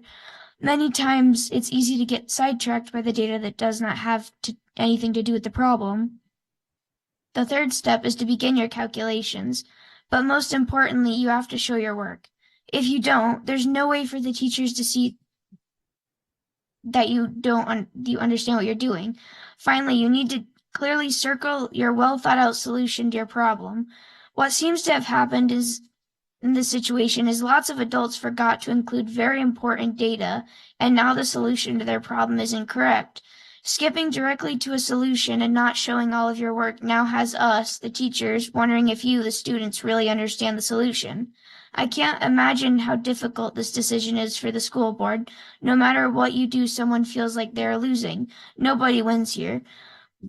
What I do strongly believe, however, is that big decisions like this one requires that you accurately include all the important data into your decisions. I am simply asking that you do this year. Please make sure you go back and rework your problem and show your work. I am confident that when you do, you will find that closing Bear Valley is not a solution for the current problem. Thank you. Thank you, Dalton. Gwendolyn, welcome. You have 3 minutes. Please begin when you're ready. Hi, I'm Gwendolyn Allen. I will be talking about why we should not close Bear Valley. First of all, transportation. Bear Valley is situated close to my home. It is about 2 miles away. The journey to Bear Valley Elementary takes less than 5 minutes. In comparison, Huffman is situated over 6.5 miles away and requires me to go up and down the mountainside to reach the school.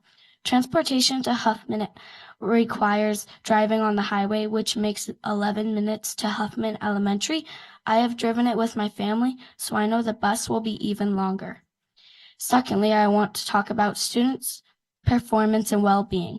In Bear Valley, students are supported by both their peers and teachers. However, without Bear Valley, our school grades may suffer as we lack the most important resource, our school community.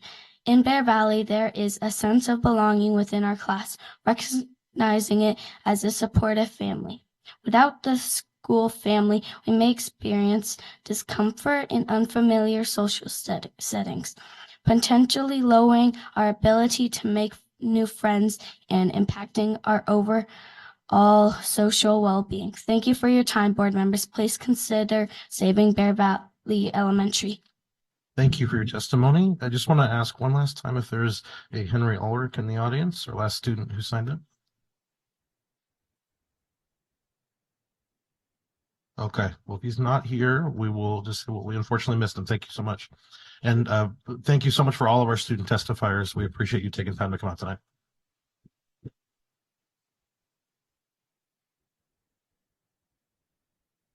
And thank you to the audience for withholding your applause. We want to make sure we hear from everyone, and so I appreciate your indulgence there. We're going to switch to our parent and adult testimony. First up is Evelyn Carlson and Justine Lyons. Please come forward.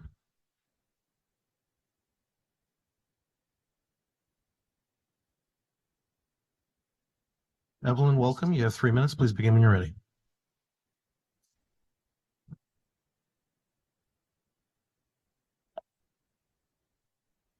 Thank you for the opportunity to speak. My name is Evelyn Carlson. I am a Bear Valley parent. My family and I are transplants to Anchorage and have moved continuously throughout our children's lives with the oil and gas industry. Our top priority and driving force behind our decision to live in any community is its neighborhood school. Each one has needed to be accessible, safe, and nurturing. We are a special education family. The protections and support of special education services are critical for our child to fulfill their academic potential. Speech therapy, support for executive function, and accommodations for learning disabilities were critical for our education. Other schools can tell you, and they've told us, we cannot teach your child. We do not have the tools or experience to educate your child. Public schools have continued to be the only and best education for our child in Texas, in Oklahoma, and now Alaska. Bear Valley Elementary is the heart of our community. It is our child care center and summer camp. It is our community center and gathering place. It is our library. Our school has all the components that are currently being hailed as best practices in the national dialogue on community schools. It is no surprise that Bear Valley also has the desired outcomes of these efforts. It is an example of a transformative community school. We have engagement through our students, families, and the Bear Valley Community Association. We have stability through our established teachers, enrollment, and attendance. We have achievement through strong academics and supportive services. It is no surprise that just this week, Bear Valley was ranked second in the state by U.S. News and World Report. Just as our school is central to the well-being of our neighborhood, the full network of public schools is central to the well-being of Anchorage. The school district and school board are in a desperate situation at the intersection of too little funding and declining local population. Using a review process that impacts so many families and teachers should be thoughtful, transparent, and complete.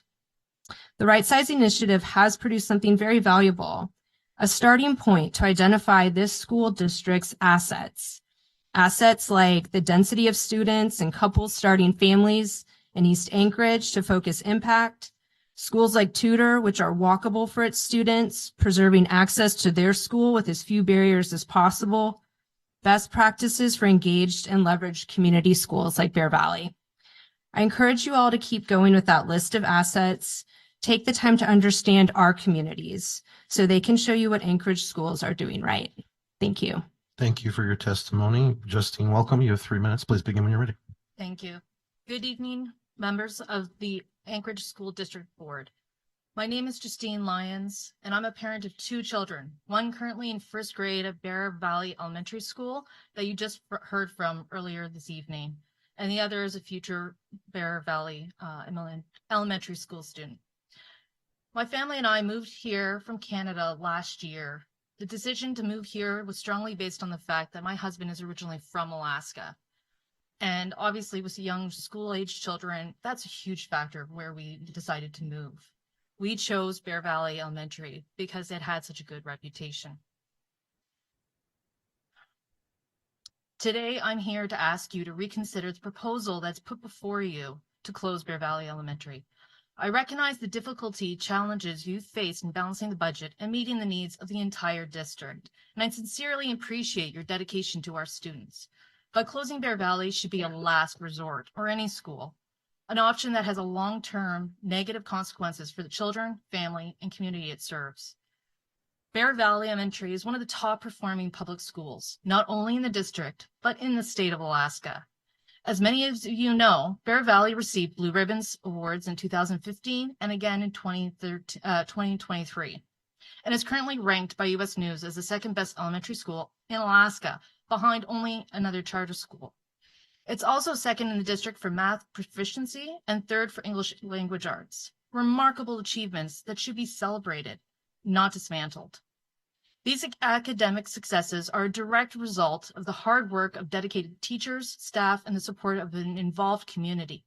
Public schools accept all within their jurisdiction. We don't discriminate. Bear Valley is a well-resourced school by the district's own definition. It has balanced class sizes, no combination classes, and full-time support staff with no vacancies. School offers a rich array of activities, including music, art, physical education, and a library.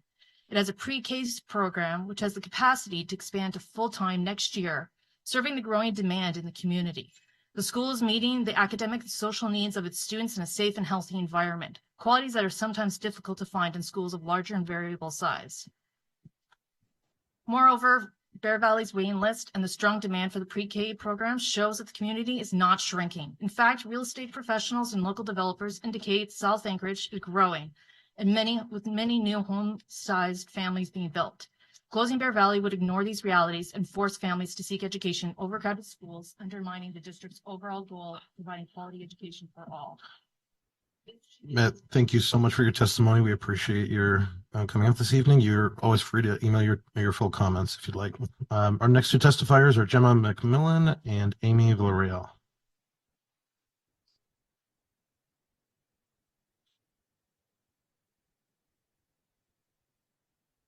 Welcome, Gemma. You have 3 minutes. Please begin when you're ready.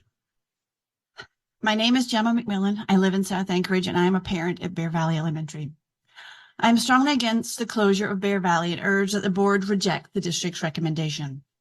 I moved here with my family a year ago to support the state's growth in oil and gas. We were drawn to South Anchorage because of Bear Valley, like so many other families before us and so many other families to come. I know two families, in fact, moving here this year from overseas who have just closed on houses in South Anchorage because of Bear Valley. I had to break the news to them about Bear Valley's uncertain future. Coming from overseas, you expect a certain level of education, a level that can often only be duplicated in private school. However, my family and many others have chosen to ground our children in the Anchorage public school system because the success of Bear Valley is compelling and impossible to deny. It develops the highest performing elementary students in the district. It has the lowest staff turnover. It provides a vital before and after school program for our parents. The special education program, as per my son Logan's testimony, is transforming lives, and it is in the primary area of growth in Anchorage.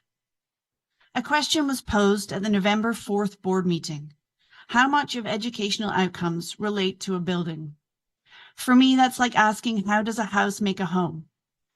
Understand it's what happens inside this building that makes it work. The Bear Valley students who work extra hard for their teachers who have been with them since the beginning and continue to stick by them. And the Bear Valley teachers and staff stay because they feel appreciated and supported by their unique, hardworking Bear Valley PTA and their community. And in turn, this community wants to be involved. You've seen us in numbers at every meeting, and it's because the working and busy parents in this growing community feel supported by the Bear Valley School. Board members, this high-performing school is not a happy coincidence. It's this unique and celebrated combination that makes Bear Valley so much more than just a building. The district want to break it apart, but it is clear as a whole, not in pieces spread far and wide. The Bear Valley students, teachers, and community are in fact the district's shining star. We have shown up, we've researched, we've given you facts, we've questioned the reasoning, we've told stories and given heartfelt testimonies. I understand the decision you have is a challenging one, but for us, and as board member Pat Higgins said, the decision has to make sense for the children. And for my son and children like him, where the Bear Valley Special Education Program has been life-changing, it makes no sense. And for every child who walks those halls, it makes no sense. For us, the decision is as plain as day. Bear Valley must remain open. Thank you for your testimony. Welcome, Amy. You have 3 minutes. Please begin when you're ready. Thank you. Hello, my name is Amy Villarreal. I'm a mom of 3 Bear Valley students, and I'm a geologist in the oil and gas industry. Our family was relocated to Anchorage from Houston, Texas 6 years ago, and we fell in love with the beautiful state that we live in so much that we've chosen to make it our permanent home. I cannot understate how much of a role that our experience at Bear Valley Elementary factored into our decision to stay in Alaska long term. As I'm sure has become very apparent to the school board by now, maybe to the point of being annoying, our Bear Valley parents, teachers, PTA, and grandparents are super involved and super invested in our school community. We have a very close-knit community of highly qualified and brilliant teachers who are the reason our test scores are so high. and I could literally spend hours singing their praises, but I have 3 minutes. So the point I want to highlight with my testimony today is that birth rates are not an adequate metric for growth potential of an elementary aged population. Many of us, particularly on the south side of Anchorage, are not from here, but instead are brought here as highly specialized workers that can't be adequately staffed locally alone. When relocating from out of state, the south side of town jumps out as a highly desirable place to live. My family had narrowed our search to only considering viewing houses that were zoned to Bear Valley Elementary before we ever stepped a foot in Alaska. This was based on very strong and passionate recommendations from coworkers that had previously been relocated here, combined with our own research on state and national accolades, test scores, teacher retention rates, and our experience is not unique. There are numerous industries beyond oil and gas, such as healthcare, military, air travel, that all rely heavily on relocations. And if you look at the near-term growth for those industries, that's when you'll see the true growth potential of South Anchorage, not birth rates. So for example, just for my industry, because that's what I know, the data from Alaska's Department of Revenue projects a 25% growth for Alaskan North Slope oil production in the next 10 years. And that is due to several exciting oil discoveries and new oil field developments on the North Slope, which are going to bring an influx of revenue and population growth to the south side. And it's exciting for Alaska, but we need to be prepared and our schools need to be able to take the students that come with those families. Data from my current employer collected from the recent election by district highlighted that our employees are disproportionately live on the south side of Anchorage and specifically in District 9. And finally, relocations aside, which I think is a big deal, but families often choose to move based on schools after they have children and they become school age. So birth rates, again, are not the best metric reflective of where school age children live or end up. I appeal to the board to find a more appropriate metric because I don't think it does what you're trying to accomplish. Thank you for your time and attention and for giving us the opportunity to provide testimony. Thank you both for your testimony. Our next two testifiers are Christy Ante and Kate Osborne. Please come forward.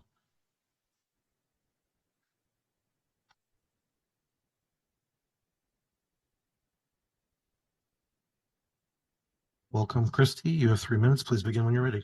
Good evening. My name is Christy Ante, and I'm the mother of 2 former Bear Valley Cubs, and I have the pleasure of being the secretary at Bear Valley Elementary. It's a pretty good gig. Although my children have moved on from Bear Valley, each and every parent that sits behind me has a child deserving of the same opportunities that my children benefited from. Many years ago, my husband and I scrimped and saved and purchased a foreclosure in the Golden View neighborhood. With lots of hard work of our own, we transformed our property into the home that it is today, all because we wanted our children to go to the best possible school. This neighborhood school has gone on to become a National Blue Ribbon School twice and now holds the title of being the top neighborhood school according to U.S. News rankings. It boggles the mind to now think that terminating a school with this track record is a consideration. The Anchorage School District is in the business of educating children, and yet academics were purposely omitted from the rubric used in the right-sizing efforts. A school should never be penalized because their students work hard and succeed. Those academics came by way of top-notch teaching, stellar parent and community involvement, and an environment where upstanding citizens are cultivated. In addition to our academics, did you know that on any given day, 118 students depend on Bear Valley Community Association's before and after school care program? These kids are often at school before I even arrive at work and are still there after my day is done. These kids are quite literally at Bear Valley as much as they are their own homes, and because of such, deserve a safe, secure, and nurturing environment. This environment is critical to working families, many of whom may not have friends or family nearby to help with childcare. By closing Bear Valley, those 118 students will lose what has proven to be a successful and consistent addition to their lives. Parents will be forced to make big changes and will possibly have to cut hours, drop employment altogether to help care for their children. BVCA also runs a preschool within Bear Valley, allowing the smallest of our cubs to be inspired to love learning. They have big plans to raise enrollment from 10 to 20 kids next year. This will directly reflect in the building's utilization percentage as well. Bear Valley's placement in the Anchorage hillside also needs to be heavily considered in your decision. Getting kids to school on time now is often a challenge, only to be made worse by increasing the distance to school. Rabbit Creek Road is notoriously difficult in any type of inclement weather, with very few side streets kept plowed well enough to allow for bus travel. I'm highly aware of the difficult task the district is facing, and nobody wants to see any school close. I am, however, asking you to remove Bear Valley Elementary from the recommended closing list because it just makes sense. And please let us get back to doing what we do best, educating children. Thank you, Christy, and welcome, Kate. You have 3 minutes. Please begin when you're ready. Good evening. My name is Kate Osborne, and I'm here to share my concerns regarding the proposal to close Bear Valley. My family and I moved to Anchorage in September, choosing our neighborhood specifically because of its access to Bear Valley, which came highly recommended by many trusted sources. We have 3 children, 2 of whom are currently enrolled at Bear Valley, with our youngest hoping to join BVCA when she's eligible. Over the past 10 years, we've had to move several times, and by far, our transition to Anchorage has been the smoothest, largely due to the welcoming environment at Bear Valley. From the moment we toured the school, we experienced the warmth and support that defines this community. I'll never forget one teacher inviting my children into her classroom during our visit so that their future classmates could meet the new kids from Houston. After the heartache of leaving friends behind in Texas, this small gesture meant the world to my children, and it set the stage for a safe, welcoming, and inclusive learning environment. My kindergartner is timid by nature and usually takes a while to warm up to new environments. From her first day, she has come home bursting with excitement to talk about how awesome her new school is and how great her friends are. My 3rd grader Jackson, who testified earlier, recently received an individualized education plan. When we arrived in Anchorage, we handed his assessment to Bear Valley's IEP team, and within 2 weeks, they had scheduled a meeting to formalize his plan. Not only did the team act quickly, but they went beyond the previous assessment to develop additional tailored strategies to support my son. He now meets daily with a small group of 6 students to work on specific goals, and the progress he has made in such a short time has been remarkable. Beyond academics, we've seen a shift in his attitude towards learning. Where reading and writing once felt like battles, they are now areas of genuine interest and exploration. Jackson testifying tonight and reading in front of a room full of people is a great example of that. This transformation is due to the personalized attention and care that Bear Valley provides. While some may argue that kids can find success anywhere, this oversimplified statement ignores the deeper impact of environment and community. At Bear Valley, my kids are not just succeeding, they're thriving. Especially recognized in my son, his growth academically and emotionally is a direct result of the resources, teachers, and environment Bear Valley offers. Looking ahead, our youngest daughter is eligible to attend Bear Valley's preschool program next fall. Losing access to this program would mean driving much farther for a similar opportunity, creating significant logistical challenges for our family and potentially disrupting her early education. I understand that difficult decisions must be made, but decisions of this magnitude must be based on comprehensive data and thorough consideration of all impacts. Our community has presented evidence on development trends, growth potential, and Bear Valley's undeniable success in meeting the needs of its students. These data points must be fully examined before moving forward. Bear Valley is not just a school, it's a lifeline for many families, fostering academic achievement, personal growth, and community cohesion.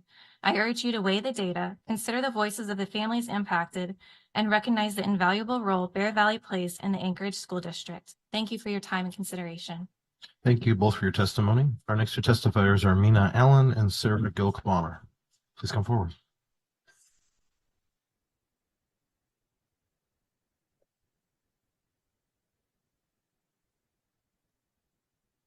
Welcome, Mina. You have 3 minutes. Please begin when you're ready.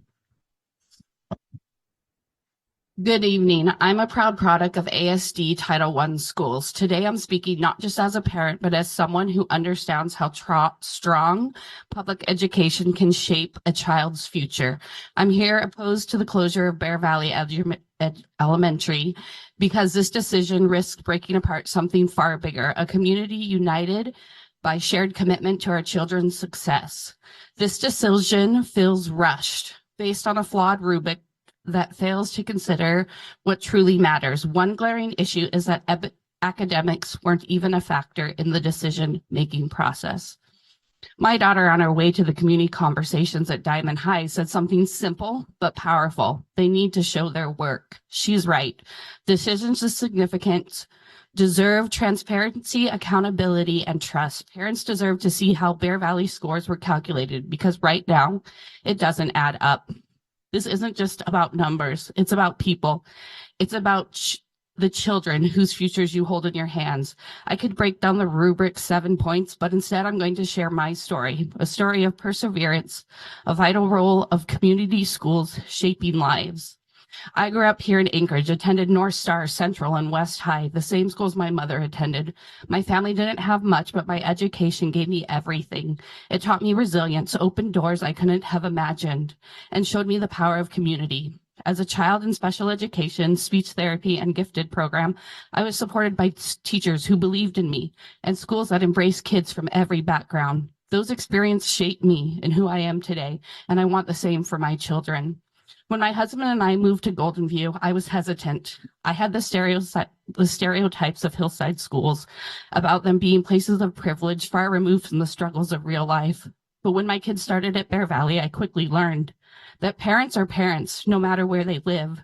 We have the same hopes for our children. At Bear Valley, I've met parents who work tirelessly, who volunteer despite their busy schedules, who show up for their kids in their community every single day. Closing Bear Valley won't just close the school, it will fracture a community that is deeply invested in our children's future. Our children are the future of this city. They are tomorrow's leaders, teachers, innovators. We can't afford to undermine their education because of short-term decisions driven by incomplete data. The strength of any community lies in its schools, and when we weaken those, we weaken our city's future. Bear Valley parents aren't our adversaries. They are your allies. We stand ready to work with you, not against you, to build a better future for our children. Use our strength, use our passion, use our commitment to improve education, not just at Bear Valley, but across the district. Together, we can do better. Let's remember why we are all here, for our children. They deserve our best. Please don't take Bear Valley away from them. Thank you. Thank you, Mina, and welcome, Sarah. You have 3 minutes. Please begin when you're ready. Good evening. My name is Sarah Gilkbaumer. I'm a parent of 3 children in ASD, 2 who are currently students at Bear Valley Elementary. I'm testifying today to encourage you to reconsider the closure of Bear Valley Elementary School as part of ASD's right-sizing initiative. ASD has repeatedly stated that the best interest of children is at the center of this initiative and that it's the right thing to do for students. While I acknowledge that difficult decisions must be made, I struggle to see how these changes could be the best thing for my children, given some of the unique challenges in our area. Besides the closure of a valued piece of our community, I have 2 primary concerns about how this closure will affect my family: childcare and transportation. Closing Bear Valley will result in the closure of a preschool, a before and after school program, and a summer program. My husband and I both work in the public sector, and over the past 8 years, we have absolutely relied on the child care programs provided by Bear Valley Community Association in order to maintain our employment and income. All 3 of my children have been enrolled in before and after school programs and summer programs. With the closure of Bear Valley Elementary, we are at a complete loss at what we will do for childcare, particularly for after-school care. Childcare programs at the receiving schools are full with wait lists, and there are no childcare options that I know of available in our area of Anchorage. We as a family have navigated the ins and outs of childcare all over the city since our children were small. Good childcare is not easy to find, and I can confidently say what a relief it has been to have reliable and high-quality care. The closure of Bear Valley puts my family and many others in a very precarious position and puts the stability of my family at risk. Frankly, we can't afford to go down to one income without losing our home, and we may need to look at leaving the district, leaving the city, I'm not sure what. Put simply, without the child care provided by BVCA, we don't know what to do. If this closure happens and without childcare, I worry about how my children will need to ride a bus for an hour and a half or more every day up and down steep roads with poor winter maintenance. I worry about the learning they may miss out on due to delayed buses. I worry about them walking to and from a bus stop alone in the dark about a quarter mile on roadways with no sidewalks. And most of all, I worry that they would come home to a house without an adult. And this is after we've done all we can to make it work. The fact is, childcare options in Anchorage, and particularly in this part of Anchorage, are scarce for those of us who absolutely need it. Our kids have already experienced plenty of disruptions and anxiety, and I know my kids thrive when they have stability and safety. Please consider taking Bear Valley off. Thank you both for your testimony. Our next 2 testifiers are Amy Bobich and Laura Gensel. Please come forward.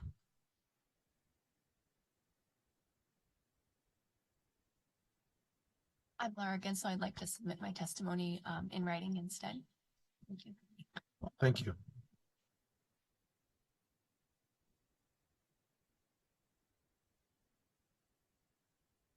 Can you all see me? Hello, everyone. Hello, everyone. My name is Amy.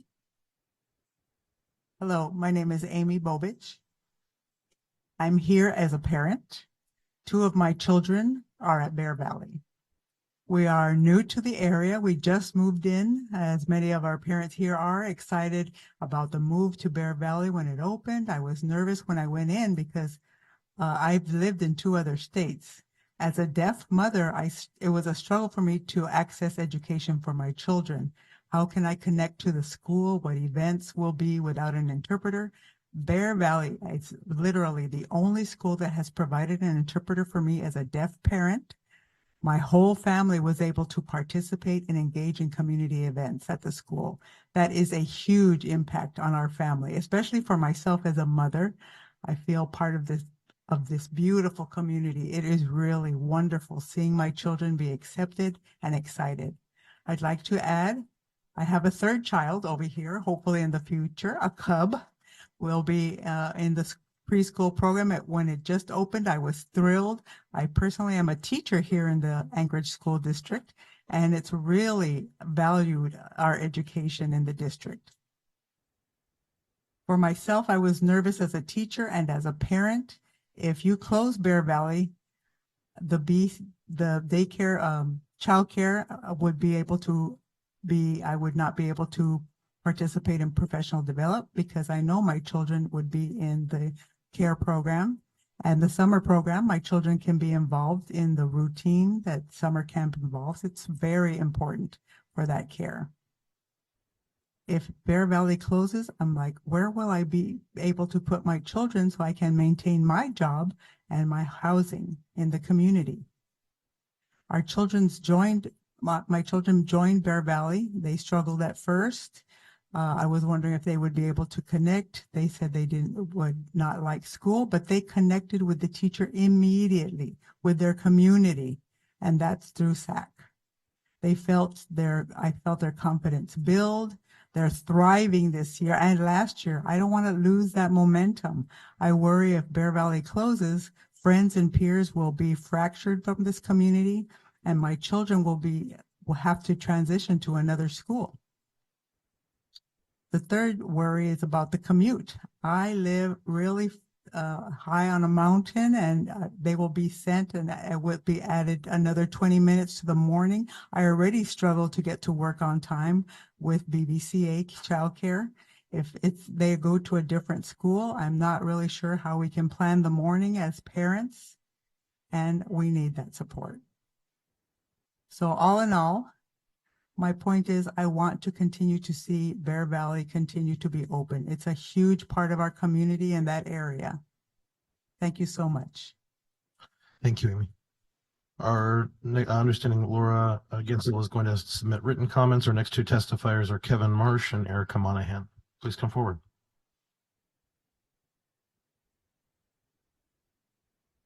Okay, I'm not seeing a Kevin Marsh or Erica Monahan. Is Erica online?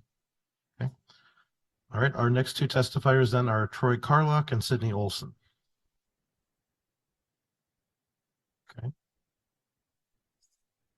So not seeing Troy Carlock or Sydney Olson. Our next 2 testifiers are Don Reardon and Erica Higgy.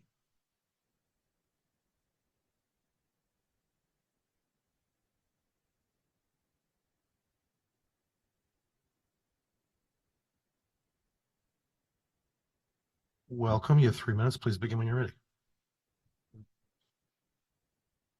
Good evening. I'm here to speak against the closure of Bear Valley. I don't have time for a proper introduction in the way I learned as a kid growing up immersed in Yupik culture.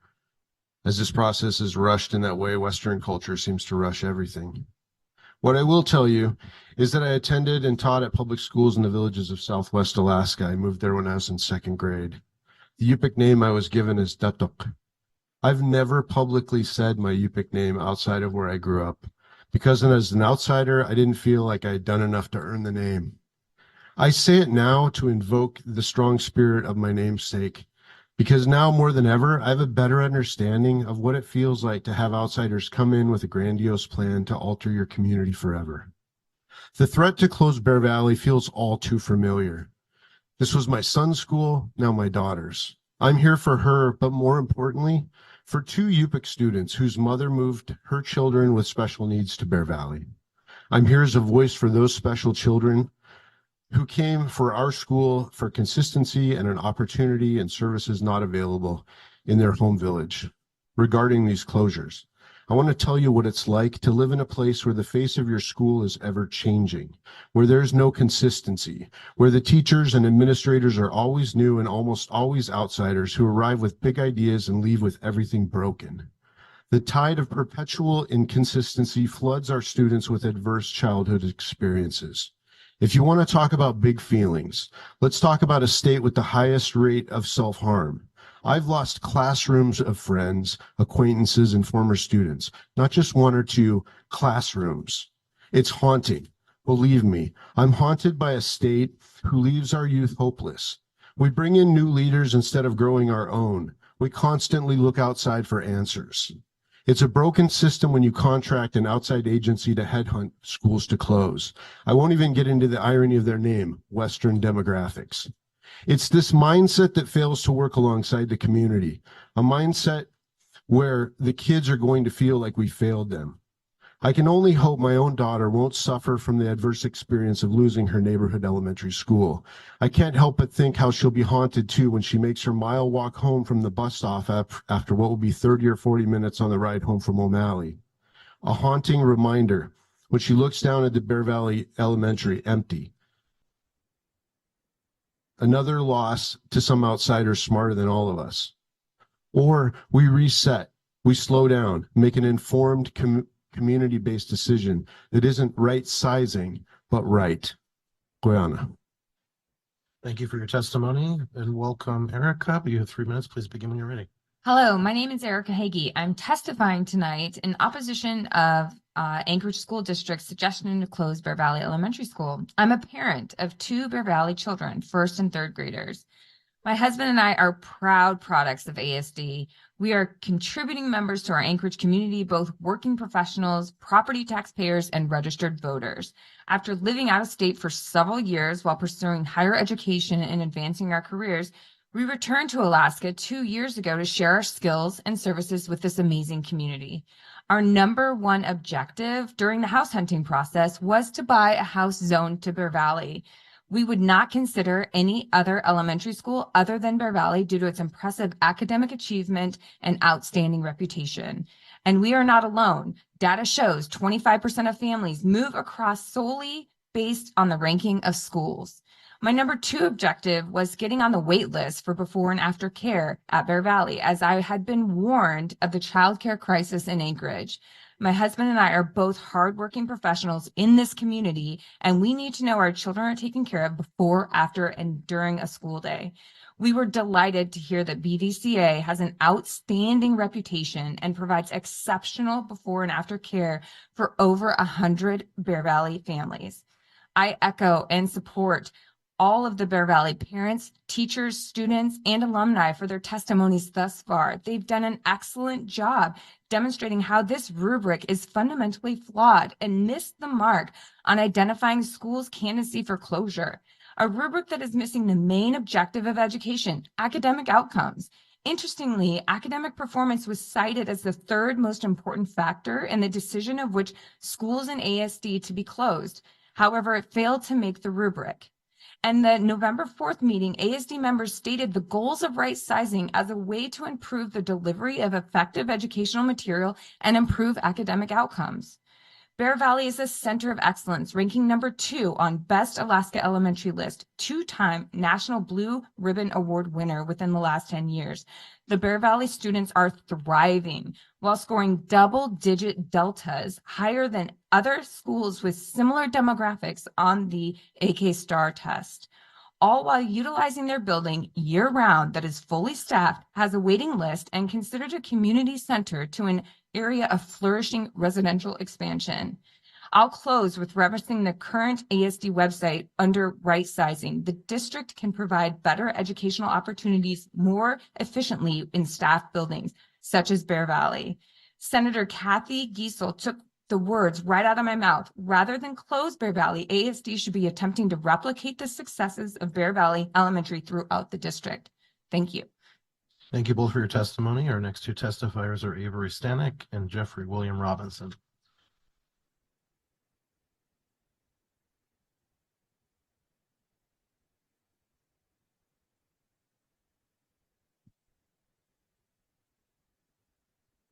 Welcome, Avery. You have 3 minutes. Please begin when you're ready. Hello, my name is Avery Stanek. In 2009, I was enrolled in elementary school at Bear Valley for kindergarten. My mother taught there for 15 years as a librarian and put me on a zone exemption so that I could go to Bear Valley. I received an absolutely exemplary education at Bear Valley. When I was a 6th grader, Bear Valley earned their first Blue Ribbon Award. I went to Golden View and then South High School. My senior year of high school, I was offered a job by the Bear Valley Community Association. I started as a junior staff, then a program staff, and now after over 3 years, I'm a child care associate. This job is truly the most important thing in my life, and as my friends who showed up tonight to support me know, it's literally all I talk about. The Bear Valley Community Association helped fund my higher education and has allowed me to happily sustain myself as a young person living on their own. Last year, the Bear Valley Community Association partnered with Anchorage School District to allow me to work as a special education paraprofessional, as well as working for BVCA. During this year, Bear Valley earned their second Blue Ribbon Award. I've spent thousands of hours at Bear Valley. You will not find a group of teachers that is more qualified, driven, and loving. Bear Valley's mission statement is creating a kind community of resilient and capable learners. I believe this school is very successful in this mission. I've seen everyone in this school teach their students how they can show kindness to others countless times, starting at age 4 in our preschool program.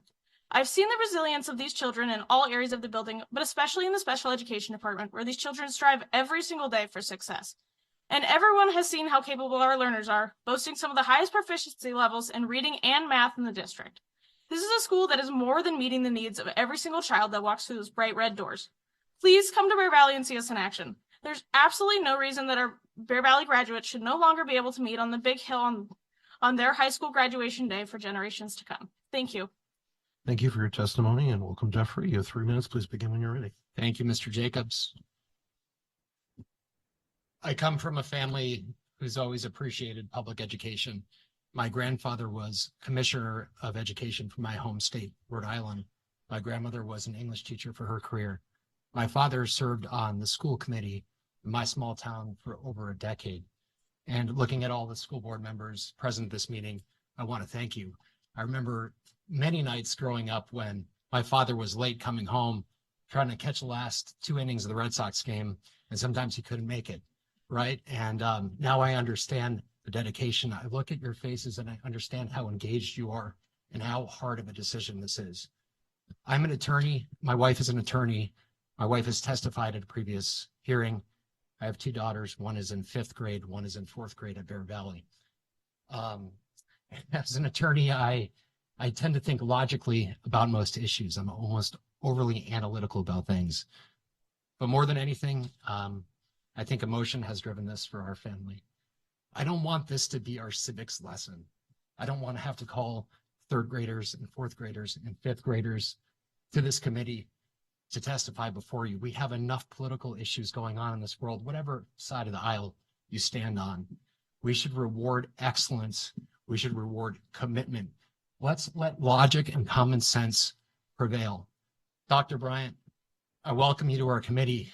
Like myself, you're not from the Anchorage area, but you saw something special in this community.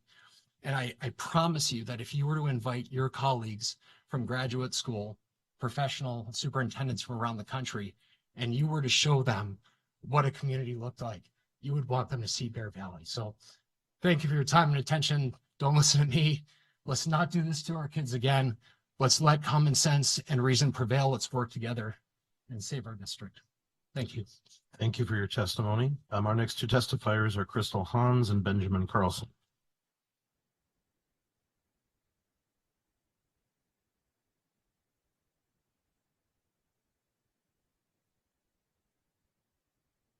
Welcome, Crystal. You have 3 minutes. Please begin when you're ready. Thank you. First tutor. Whew. I am the mother of 2 children in ASD. First off, thank you, everybody. One who goes to Stellar currently and was a tutor alumni, and a current second grader at Tudor Elementary in the Montessori program. I am also a homeowner in the sorry, really nervous, in the Tudor neighborhood. I have lived there for 17 years with the full intention that my children would go to that school. I happily accidentally enrolled my daughter in the Montessori program because I didn't understand the lottery program. It was a beautiful accident. It could not have worked out better for her to have been in that program. Last year, moving into middle school for her, I was a little bit nervous about her math and her abilities moving into 7th grade.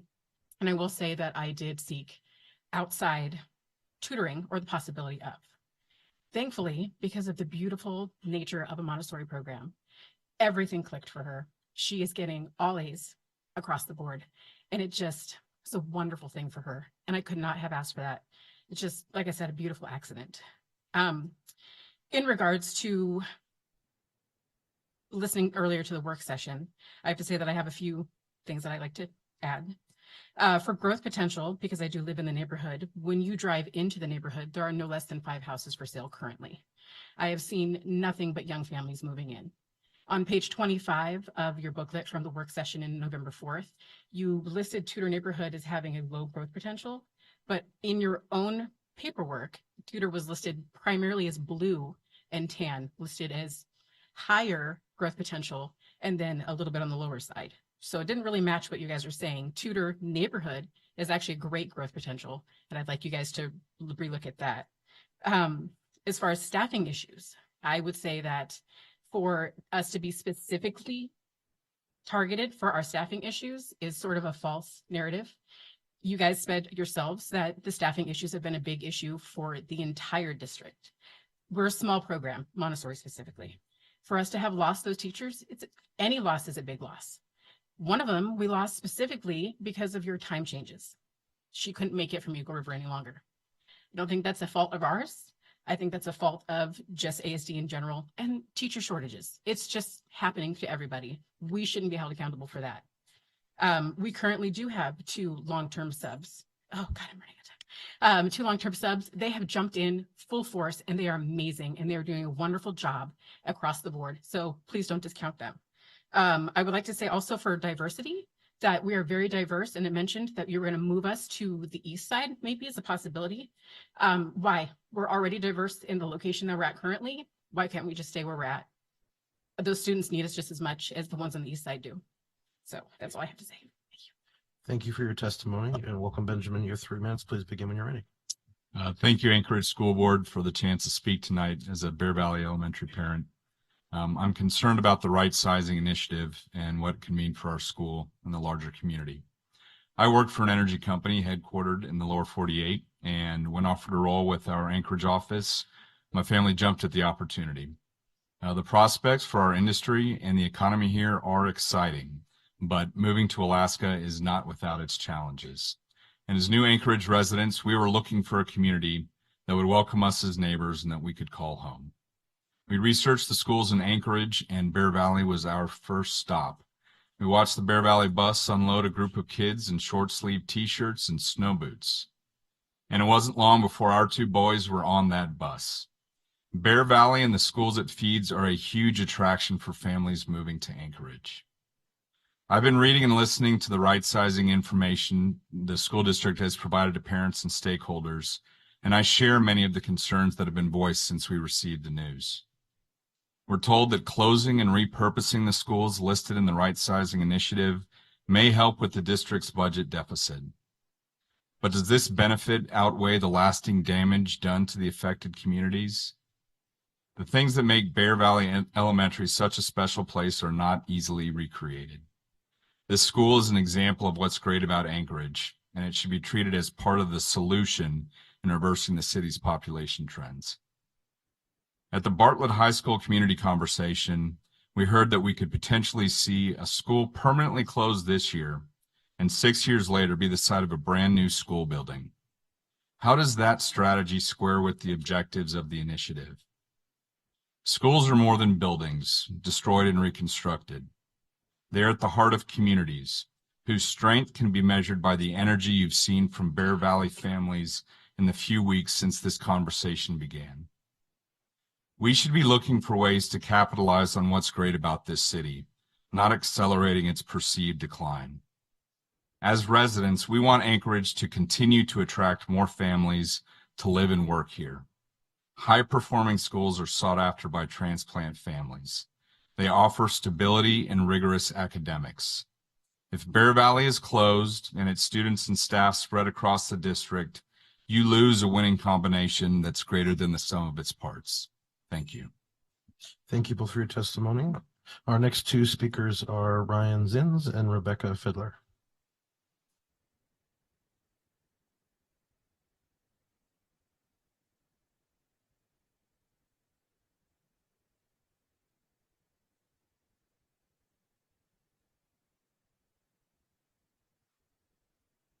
Welcome, Ryan. You have 3 minutes. Please begin when you're ready.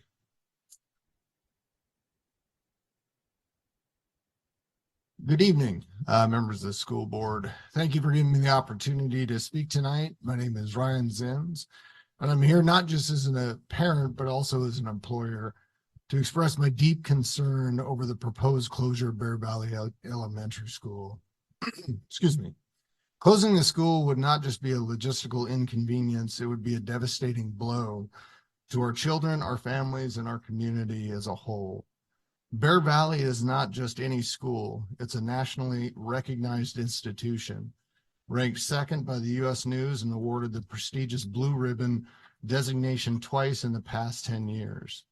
This school has set the gold standard for academic excellence, and shutting it down would squander years of hard work and dedication from teachers, parents, and students. It would also send a troubling message about how little we value institutions that are thriving and contributing to our children's futures. Bear Valley is an essential lifeline for working parents. My family, like many others, rely on it not just for education, but also for the critical childcare support it provides. With both parents working and many of us also running businesses in this community, losing this support would be a significant hardship to a community that is already deficient in childcare. This is especially true now that giving families access to high quality preschool program through their early childhood education. Closing the school forces families like mine to make difficult choices, potentially pulling away from public schools altogether. And make no mistake, families in this district can afford to go private, and that is a giant concern. We hear this nonstop tonight about why people have chosen to move to that side of town and that district in general. Many of the families are already weighing that as an option, and losing these families to private schools doesn't just harm public education, it weakens the very fabric of our community by undermining public schools' support. The incoming administration is pro-development and pro-Alaska, which will contribute to the growth in our community over the next 4 years. This growth will come from oil companies who occupy a significant amount of homes in the Bear Valley district and can choose to move there because of that school district. Consolidating students into other schools will inevitably lead to overcrowding and diminished resources. These aren't just hypothetical concerns. We've seen this happen to other districts, and larger class sizes mean less individualized attention. Bear Valley is more than a school. It's a cornerstone of our community. It's a strong PTA and active involvement, donating time and money to local nonprofits enrich our neighborhood and foster a sense of belonging. Closing this school would leave a gaping hole in our community's heart, and no amount of redistricting can. Thank you for your testimony. And welcome, Rebecca. You have 3 minutes. Please begin when you're ready. My name is Rebecca Fiddler. I'm here on behalf of my dedicated Bear Valley family and community. I oppose the proposed closure. We have a third grader and an infant we were looking forward to growing in the same halls. We moved to Anchorage in 2016 and quickly learned we needed to do what we could to get into the school boundaries of Bear Valley. We were fresh out of chiropractic school with very little equity. We worked our tails off to live on base to save, obsessively searched Zillow for listings well before the ability to even qualify for a home loan. This took a lot of backwards planning with the sole purpose of having our child at Bear Valley. I knew once we were ready, we had to be competitive. It was a huge celebration to find our home ahead of her kindergarten year. We currently live in a construction zone along Canyon Road and have been welcoming new neighbors rapidly. Anchorage and Alaska at large are isolated from many things. When a good thing exists, you foster it, you water it, you don't take it away. This school is the heartbeat of the area. With no proposed use of the building, it would be a shame to no longer have a community hub. If we feed 3 schools our students, we will be close to capacity at all 3 in time. Transportation is going to be hit hard and less quality education when running at max threshold. Our family embodies the term community daily by providing a communal space in the CrossFit world and prioritizing cultivating a positive space. As a small business owner, I recognize a similar culture of a thriving community at Bear Valley through its students, teachers, support staff, parents, and after-school programs. On February 2023, our CrossFit gym sustained a roof collapse to our space, and we lost a dear friend. We rallied hard and found a way to continue. For the long haul as a village, our child was welcomed with healing and warm hearts at Bear Valley and helped our daughter to thrive. After significant trauma, she has prevailed as a class rep and a leader amongst her peers. It would be a shame to see this safe place be replaced by potential self-doubt and broken friendships. As outlined in 2014 article titled School Mobility and Developmental Outcomes in Young Adulthood, students who change schools are at risk for social problems and psychological difficulties, including less social competence and low self-esteem, as well as truancy and suspension from school and other behavior problems. Bear Valley is a feeling. It's something you can't just copy and paste somewhere else. It's what makes it so special. We've utilized paid after school care, summer camps, diverse clubs, and Girl Scout offerings on site. We had plans on enrolling our now infant in the newly developed preschool. The staff here are incredible. I think it's clear we weren't even given a chance to brainstorm with how many of us are here tonight, a couple weeks ago, and that are coming 2 weeks ahead. Please consider declining the closing of this gem of a school. I'm confident we can brainstorm better ways to make this work for the long haul, just like our gym that was left in crumbles. Allow us the ability to brainstorm and fix the larger problems leading to this knee-jerk reaction. Thank you. Thank you both for your testimony. Our next 2 testifiers are Christine Irwin and Karen Limmer.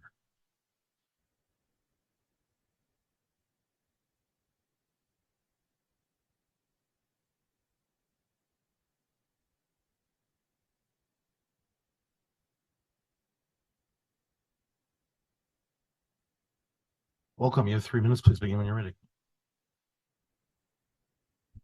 I'm Karen Limmer. First, I want to thank you for the opportunity to speak, and I appreciate you all for your thoughtful consideration of everyone's feedback. I would like to provide my perspective as a parent who relies heavily on the Bear Valley Community Association's before and after school childcare program called SAC for school-age childcare. SAC is hosted at the Bear Valley facility and pays rent to Bear Valley, a source of revenue for the district. BVCA also provides a summer camp and a pre-K program, all located at the school, which you've heard by now. My 2 children in Bear Valley often arrive to school at 7 a.m. and are picked up by 6 p.m. Every day they are thrilled to attend SAC. They're fed breakfast, and after school they have a multitude of opportunities to play, read, do homework, run outside, eat snacks, and an endless number of structured and unstructured activities. SAC is staffed by amazing young adults, some of whom are interested in pursuing teaching careers. These adults provide for the safety, physical, social, and emotional needs of the kids. Truly, they understand and advocate for each and every child in the program. I'm continuously impressed at how well they understand and advocate for my boys. They have helped them navigate medical issues, developmental milestones, big successes, and most recently cried with them over the death of a grandparent. My kids are often upset that they have to leave SAC even when they've been at Bear Valley for 10 hours. SAC serves 118 children this year with a 25-child waitlist. Camp Bear Valley, their summer program, hosted 96 children last summer. The pre-K program has 10 children in its first year and is expected to grow.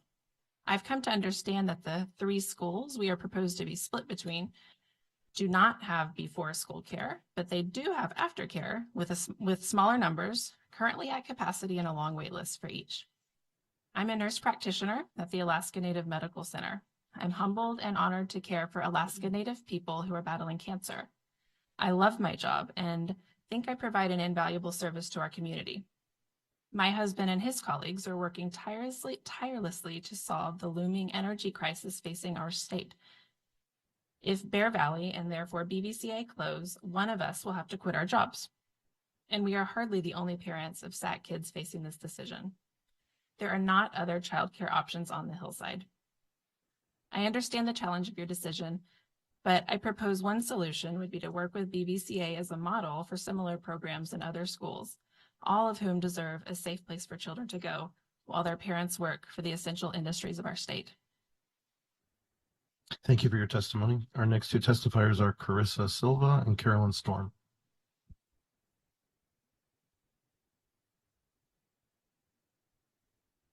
Not seeing Carissa or Carolyn. Our next two testifiers are Miriam Walker and Tamara Retz.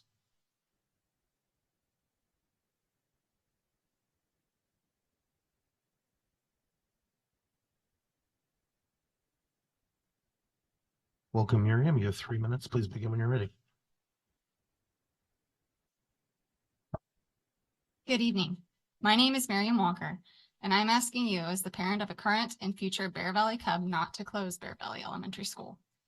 While there are many points I would like to address, I will be focusing my testimony today on the critical role Bear Valley's before and after school program has for my family. I moved from Texas to Alaska with my family at the end of 2019 for my job as an engineer in oil and gas.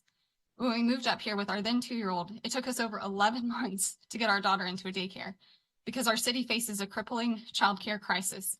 My husband and I had to manage inconvenient work hours and pay for expensive private childcare services that made us question why we'd moved in the first place.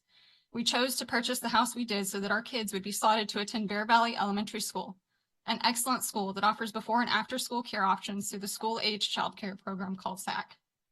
While we have continued to grow our network of friends here in Alaska, we do not have family here who we can rely on to fill in for unexpected or unplanned in-service days, or who we can ask to drop off or pick up our kids at school so we can make it to work on time, especially as my husband and I continue to juggle drop-offs and pickups with our youngest daughter to a daycare downtown. Bear Valley's before and after school program has been that community and lifeline for us.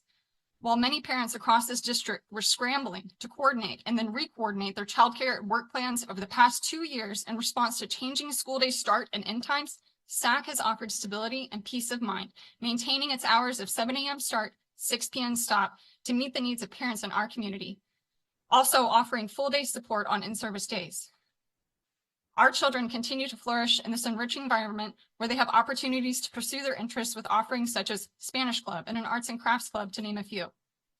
SAC also offers breakfast and afternoon snacks at no additional cost to families. At first glance, this may seem trivial, but because I don't have to worry about feeding Emma breakfast in the morning, I don't have to wake her up 30 minutes earlier. Because I don't have to wake her up 30 minutes earlier, it means she doesn't have to go to bed 30 minutes earlier to get a full night's sleep. This means I get an additional 30 minutes with my daughter every weekday. 30 minutes more each weekday might not sound like much, but when I get home at 5:30 and Emma goes to bed between 7:30 and 8 p.m., those 30 minutes are critical. Those 30 minutes are the difference between whether or not we have time to practice piano together, work on her spelling words, or read some additional stories after dinner and bath time. Before school care is critical. Closing Bear Valley and its before and after school and summer programs puts extreme pressure on dual career and single parent households in which it's already a childcare desert. Throughout the year, SAC puts on events that bring the community together. Next week, the SAC staff will be preparing a meal and hosting a Thanksgiving dinner for SAC students and all of their family members to join. I am deeply hopeful that this will not be our last Thanksgiving celebration together at Bear Valley. I look forward to your decision to remove Bear Valley from the school closure list at your next opportunity. Thank you. Thank you for your testimony and welcome, Tamara. You have 3 minutes. Please begin when you're ready. Good evening. My name is Tamara Rentz, and I'm a parent of a 3rd grader at Bear Valley Elementary. I am shocked and deeply concerned by the recommendation to close our school. We moved to Bear Valley.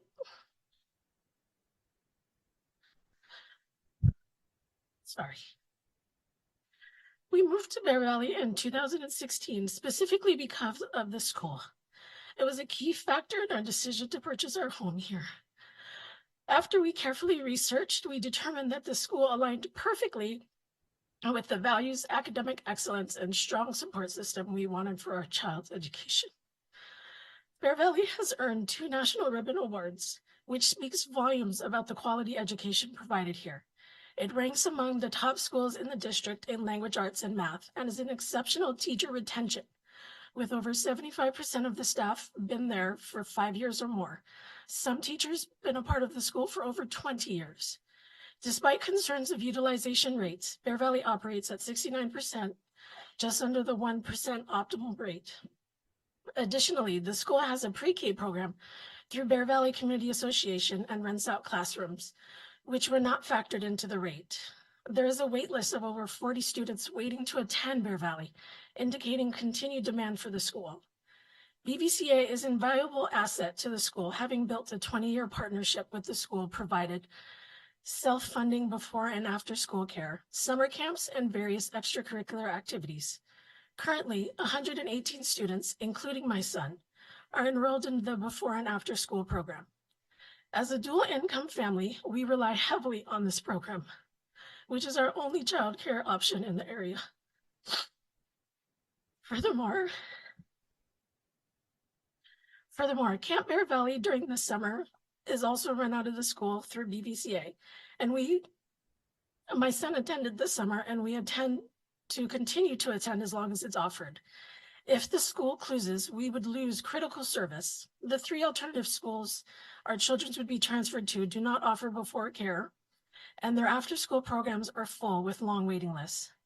Neither my husband nor I are able to adjust our work hours or reduce our schedules to pick up our son after school.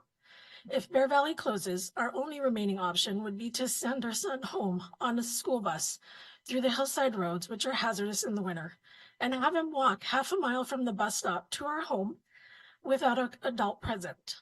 This is an unsafe and unacceptable option for any family. I urge you to reconsider your decision to close Bear Valley. Rather than closing a successful school, we should focus on expanding these successes to others. Bear Valley is the cornerstone of our family's life and the heart of our community. Thank you for your time and consideration. Thank you both for your testimony. Our next 2 testifiers are Matt Blakesley and Ashley Dolan.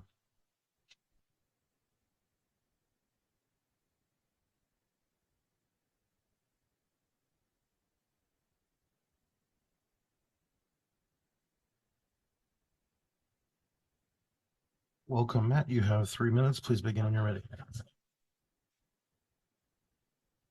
Good evening.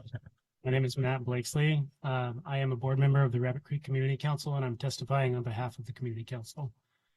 Personally, I'm also a parent of a current and future Bear Valley student, as well as a product of the Anchorage School District, being born and raised here in Anchorage. During our November 14th Community Council meeting, we unanimously voted, with only 2 abstains, to submit a letter and provide this testimony encouraging the school board to vote against the administration's recommendation of closing Bear Valley. Bear Valley is a vital institution to our community and demonstrates exceptional academic achievement. You've heard all about the concerns that the community has: building utilization, academic achievement, academic excellence for Bear Valley over and over and over again tonight. I'd like to focus on transportation. Our Bear Valley School District is unique because it has very limited arterial or main roads that connect it to the rest of Anchorage.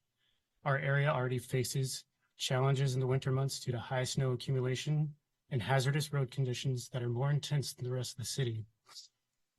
To show you this, I pulled precipitation data from NOAA's Climate Data Center to our closest weather station from Bear Valley, which is about 1.6 miles away on Upper Dearman Road. Based on the data from last year, there were 32 days of significant snowfall. That is 18% of the school year, where buses will be traveling through snowy conditions. Additionally, we don't have any municipality maintained roads in our area. All of them are maintained by LRSAs or the state DOT. And many of our main roads, including Clark's Road, which is the only road that connects Bear Valley proper to Rabbit Creek Road, are level 4 priority roads for the DOT, which means they don't get plowed until about 30 hours after the end of a significant snowfall. Because there are no main roads that directly connect our community to the receiving schools, many families driving students will have to take their routes through residential areas, the same residential roads that students will be walking on in the morning to get to bus routes. This is an increase in unsafe conditions for our kids. Our city already has a very bad track record of vehicle and pedestrian safety problems. This recommendation pushes that risk onto our children. We strongly encourage the school board to vote against this recommendation and remove it from your closure list. Thank you for your time. Thank you for your testimony, and welcome, Ashley. You have 3 minutes. Please begin when you're ready. Good evening. My name is Ashley Darlene, and I'm the mother of Luke and Ben, a 5th grader and 2nd grader at Bear Valley Elementary.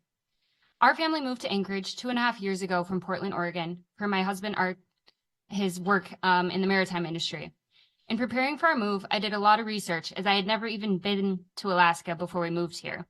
One of our biggest concerns and considerations was the education of our 2 young boys.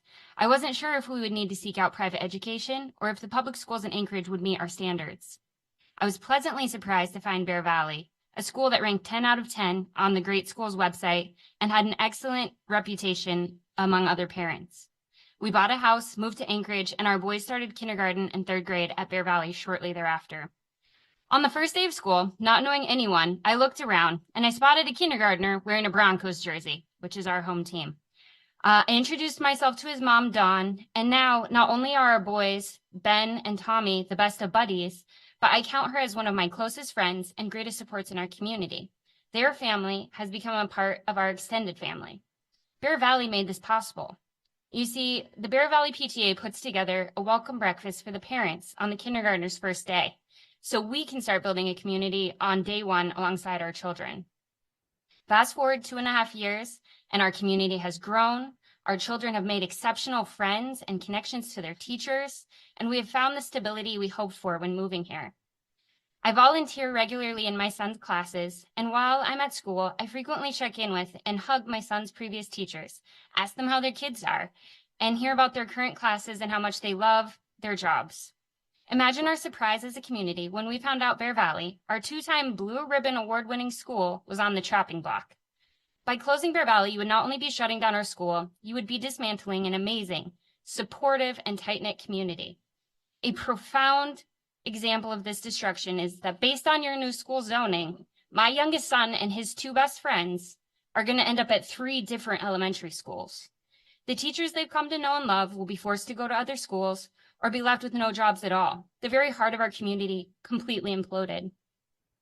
However, we remain optimistic as we band together.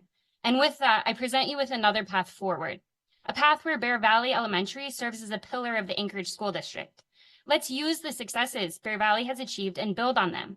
Our community is strong, and we want to see ASD succeed as a whole. There were 43 children on the wait list to attend Bear Valley this year. Give us the resources and teachers to serve those children and bring them into our community. Allow our preschool program, already thriving in its first year of opening, to grow to a full-time program. This will help fill a critical gap in the availability of early childhood education in Anchorage.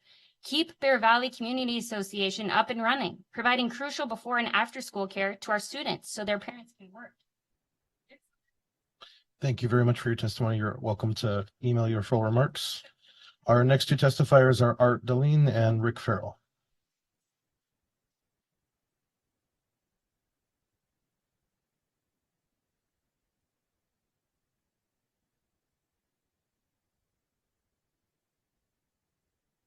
Welcome. You have 3 minutes. Please begin when you're ready.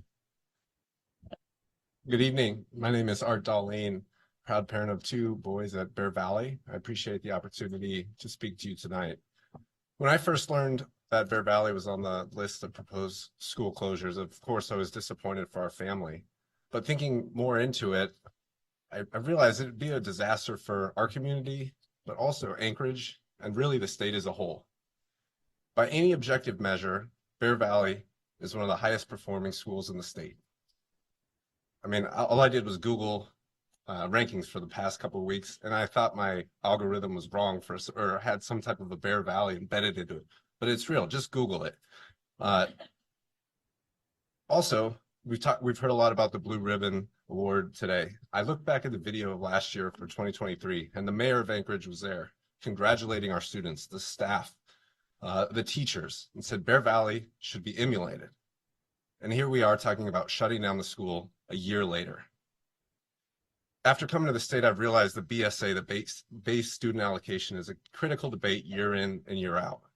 Both sides of that debate want to see our schools perform. Shutting down one of the highest performing schools in the state would erode the credibility of the district. I don't want to see that happen. But more than that, Bear Valley is a community for us. Our kids look forward to going to the Bear Valley summer camps every year. There's a preschool at the school. Where I work, early childhood education and childcare is one of the biggest issues we have in hiring employees. Why would we look to shut a thriving program down? More than that, I have friends within our community that have kids with special needs. There's a thriving special education department at Bear Valley. It's one of the only, one success within the schools, there's no vacancies within that department. There's no guarantee that those educators would follow to other schools or would have the opportunity. Also, it would upend these families' lives. This is a tough decision. We've heard that over and over. That doesn't rationalize making the wrong decision. Please do not close Bear Valley. Thank you. Thank you for your testimony and welcome. You have 3 minutes. Please begin when you're ready. Good evening. First, I'd like to thank the school board and ASD for the opportunity to share my thoughts on the challenging situation of right sizing. My name is Rick Farrell. I'm a lifelong Alaskan, product of the Anchorage School District. I spent 30 years teaching at Bear Valley Elementary. 6 years ago, after retirement, I began working for Bear Valley Community Association, and I'm currently the executive director of BVCA. I love what I do. Both the kids in our community benefit greatly from the services that BVCA provides. BVCA has been in business for over 20 years, and we hope to continue and grow our programs and services to benefit our neighborhood and community. I want you to know that I've been listening throughout this process, and I know that repurposing and reutilizing our schools is a major goal for both ASD and the school board. And as I thought about this, I asked myself, what could BVCA do? As most of you know, this year my organization piloted a pre-K program out of Bear Valley. We worked closely with the Bear Valley Kindy staff to create a program that will allow our pre-K kids to walk into kindergarten next year with the skill set that they need to be successful. From the feedback I received from our parents, our students, Bear Valley staff, and my BVCA staff, I know that our program is effective and it will make a difference as these kiddos begin their ASD school careers. With this, I hope to take our momentum and grow this program. We currently have 10 students enrolled, and the goal next year is to have 15 to 25, which it sounds like we might get. With the 6th grade move into middle school, it has created the opportunity to lease these classrooms from the Anchorage School District. This can ensure 90% plus occupancy of the building.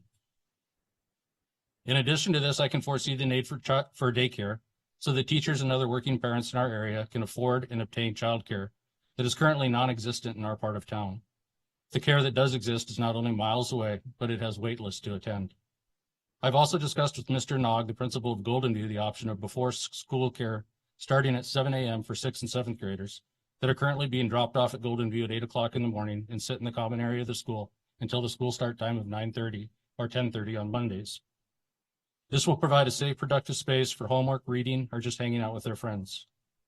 Bear Valley Community Association can repurpose a substantial portion of Bear Valley in ways that are invaluable to our community, and more importantly, our kids, our students, and even our campers. Myself, my staff, and my board of directors are dedicated and excited to work with ASD staff and the school board to make this possible. If you have questions or would like to learn more, I encourage you to contact me. I would also like to extend my invitation to visit our school and experience the programs and activities that both BVCA and the school currently have in place. Thank you. Thank you for your testimony. Our next two testifiers are Amy Collins and Lindsay Takovitz.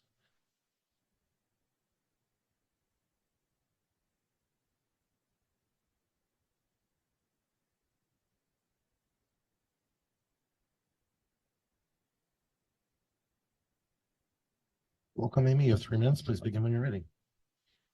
Thank you. I'm here today to testify on behalf of Tudor Elementary, a school that holds a special place in my heart. It is the school where my 2 children have been educated for the last 6 years, where my husband teaches, and I've proudly served on a PTA board for quite some time. Closing Tudor Elementary at its core and eliminating its Montessori program is fundamentally an issue of education equity. As someone who has spent the past decade working in public education, I find it particularly problematic that 5 of the 7 schools ASD recommends for closure are Title I. More problematic, we find that one of the only alternative program recommended for closure is at a Title I school, in a district where only 3 Title I schools in elementary have an alternative program. It is ironic and baffling to me to hear comments during the work session that we should expand costly transportation measures to increase equity and access to alternative programs, while shuttering a successful one that already exists in a centrally located area that is growing in enrollment every year. It's weird to me that ASD's rubric says there's low growth potential for tutor, when if you look at the 10-year trend, we have only 10 less students than we did in 2014. And had we been able to retain our sixth graders as Montessori model requires, and we asked this board to consider last year, this would be our largest class of students in over 10 years. Despite these facts, the school that will receive most of our children and the neighborhood families who cannot simply drive their kids every day across town to Denali 4 miles away is a school that scored lowest 7th on the rubric with a building in worse condition, a building that is less utilized, and a no PTA actively fundraising to enrich its programs. I would like to believe that this rubric is objective, but when you consider all of these facts, you have to wonder how this district came to these conclusions. We've heard a lot about school effectiveness and staff effectiveness and difficulties around teaching multi-grades, but when you dig into the research, children who are taught in multi-grade classrooms perform the same as children taught in single-grade classrooms, and they score better on social and emotional learning. Look at the research coming out of Canada in 2015 for those statistics, and you'll find the problem is not with how we structure our schools, it's how we train and support our teachers.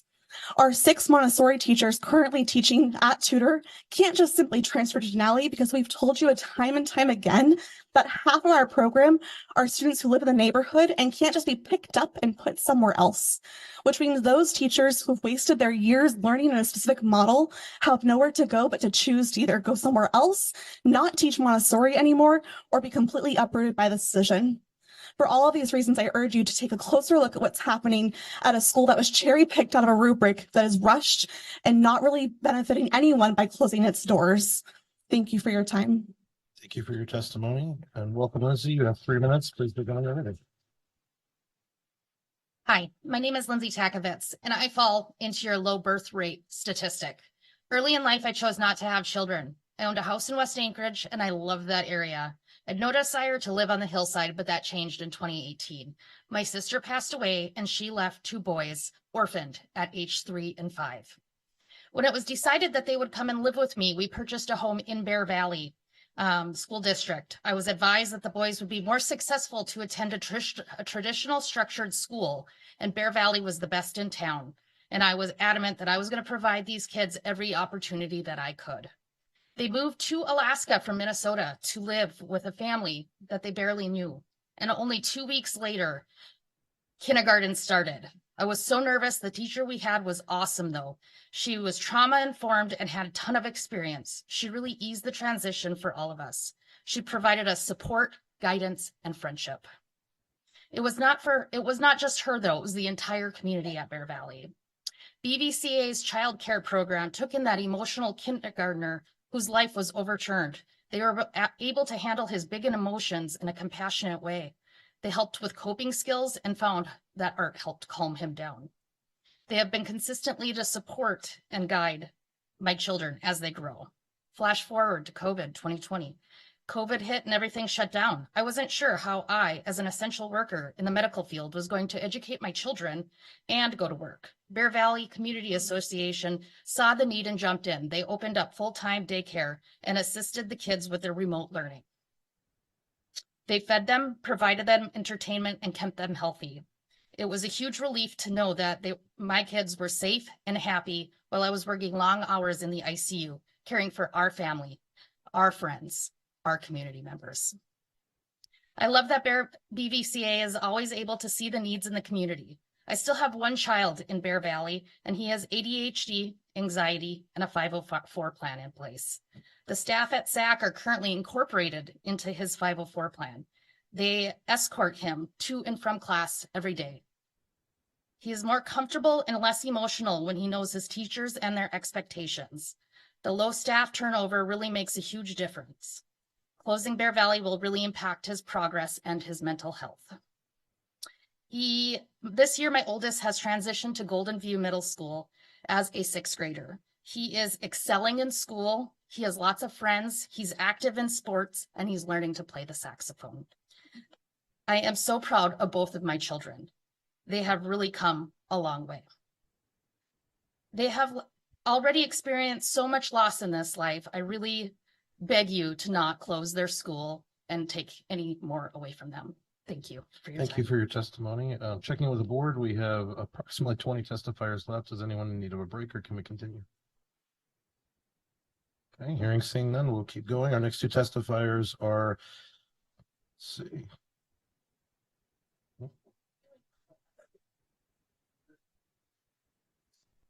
Okay, perfect. So we'll take a 5-minute at ease and we'll be back in 5 minutes. Thank you.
3. If everyone could please be seated, or if you'd like to continue a conversation, you're free to head out in the hallway. Our next two public testifiers will be Amy Johnson and Lisa Johnson. Amy Johnson and Lisa Johnson.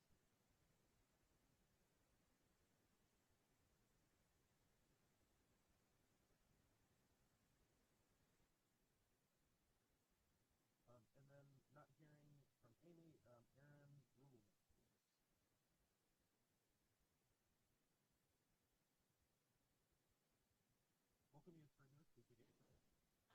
Johnson, in December 28 years, veteran with ASD. I taught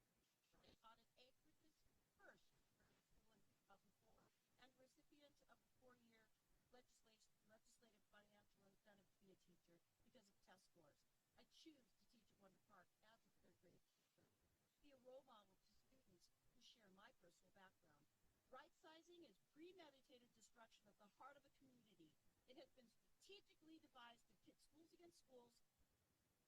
Parents, I'm sorry.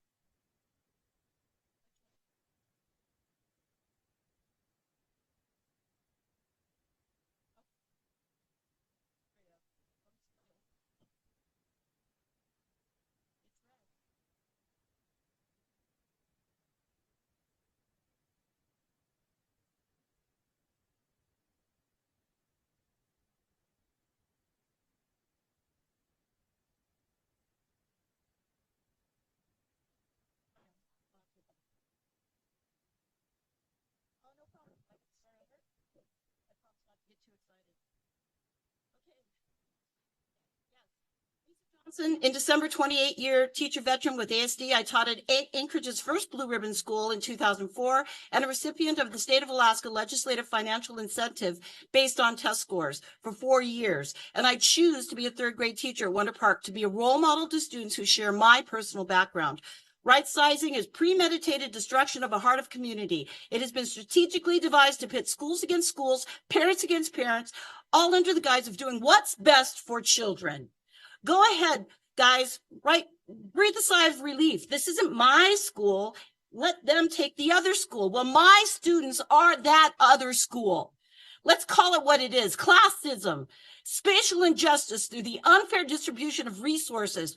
Wonder Park is completely staffed with almost 300 students enrolled, 1/3 of which are special education. And it doesn't matter that there are 4 SLC classes, 4 SPED pre-K, and 1 Gen Ed pre-K because they don't count according to ASD, but they're in my building.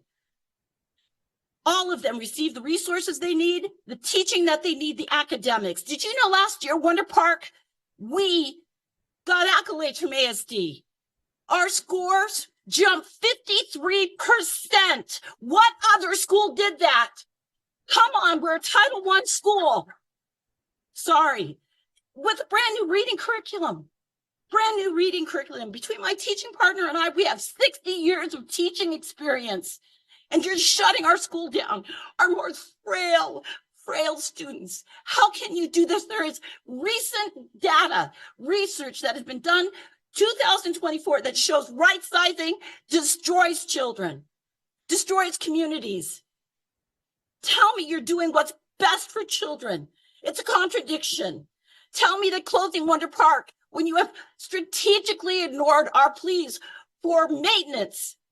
It took my letter to the school board to get our hallways cleared out for safety purposes. Do what's right for Wonder Park. Do what's right for Title I children who have no voice, whose parents have no voice, who are robbing Peter to pay Paul, who don't know where their next meal is coming from. Bear Valley could give our school kids food. I'm getting a new kid from Hawaii, maybe tomorrow. I got a new kid the other day. My class size jumps up and down. Do what's right for the children. Do your job. Educate children for life. Thank you. Thank you for your testimony, and welcome, Aaron. You have 3 minutes. Please begin when you're ready.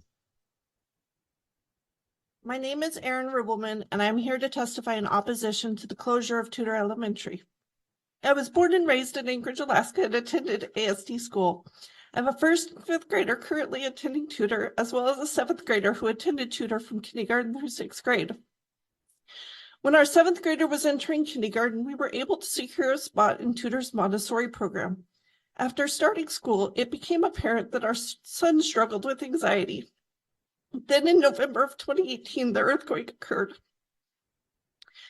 Due to the traffic leaving downtown, it took me 2 hours to be able to get back to him at Tudor. Now that I currently work in Midtown, I have concerns that if a major earthquake or other situation were to occur again, getting downtown to Denali Montessori would be similarly challenging. After the 2018 earthquake, we struggled getting our son to even attend school due to his severe anxiety. The transition to 4th grade for our son proved to be very difficult. During 4th grade, he received an autism diagnosis, and we worked closely with Tudor staff over the next 3 years to meet his specific learning needs. Utilizing what we had learned from our other children, our youngest child received an autism diagnosis with signs of ADHD and anxiety at the age of 4. Through the Montessori program and with the help of the Tudor staff, she navigated her kindergarten year. This year, the transition to 1st grade has been difficult. Transitions for her have always been a struggle. A new classroom, a new teacher, and other changes have all proven challenging. Thankfully, she knew her teacher from last year, and her older sister is still attending Tudor as a 5th grader. We were cautiously optimistic that after this school year, she would be able to navigate 2nd and 3rd grade at Tudor with increasing confidence, while having the same teacher and classroom for the next 2 years. With the announcement of the proposal to close Tudor next year and relocate the Montessori students to Denali Montessori, our hopes for her stability, growth, and success have been shattered. After our experiences of the disruptions during our older children's schooling, I can definitively say that the closure of Tudor will severely impact her for at least the remainder of her elementary years, if not further into the future. This proposal to close Tudor disrupting the Montessori classrooms would be very impactful and detrimental to her and the other students' future outcomes. I anticipate that much of her mental and emotional capacity next year and potentially future years will be taken up with dealing with the ramifications of this incredibly harmful disruption, leaving her with little capacity to continue to build on the gains she has begun to make this year.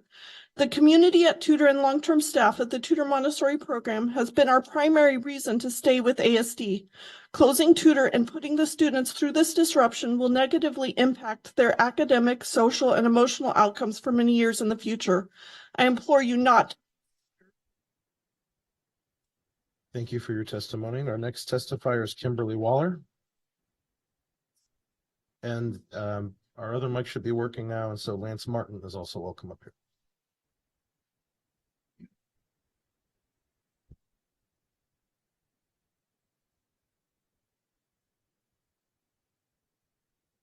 Welcome. You have 3 minutes. Please begin when you're ready.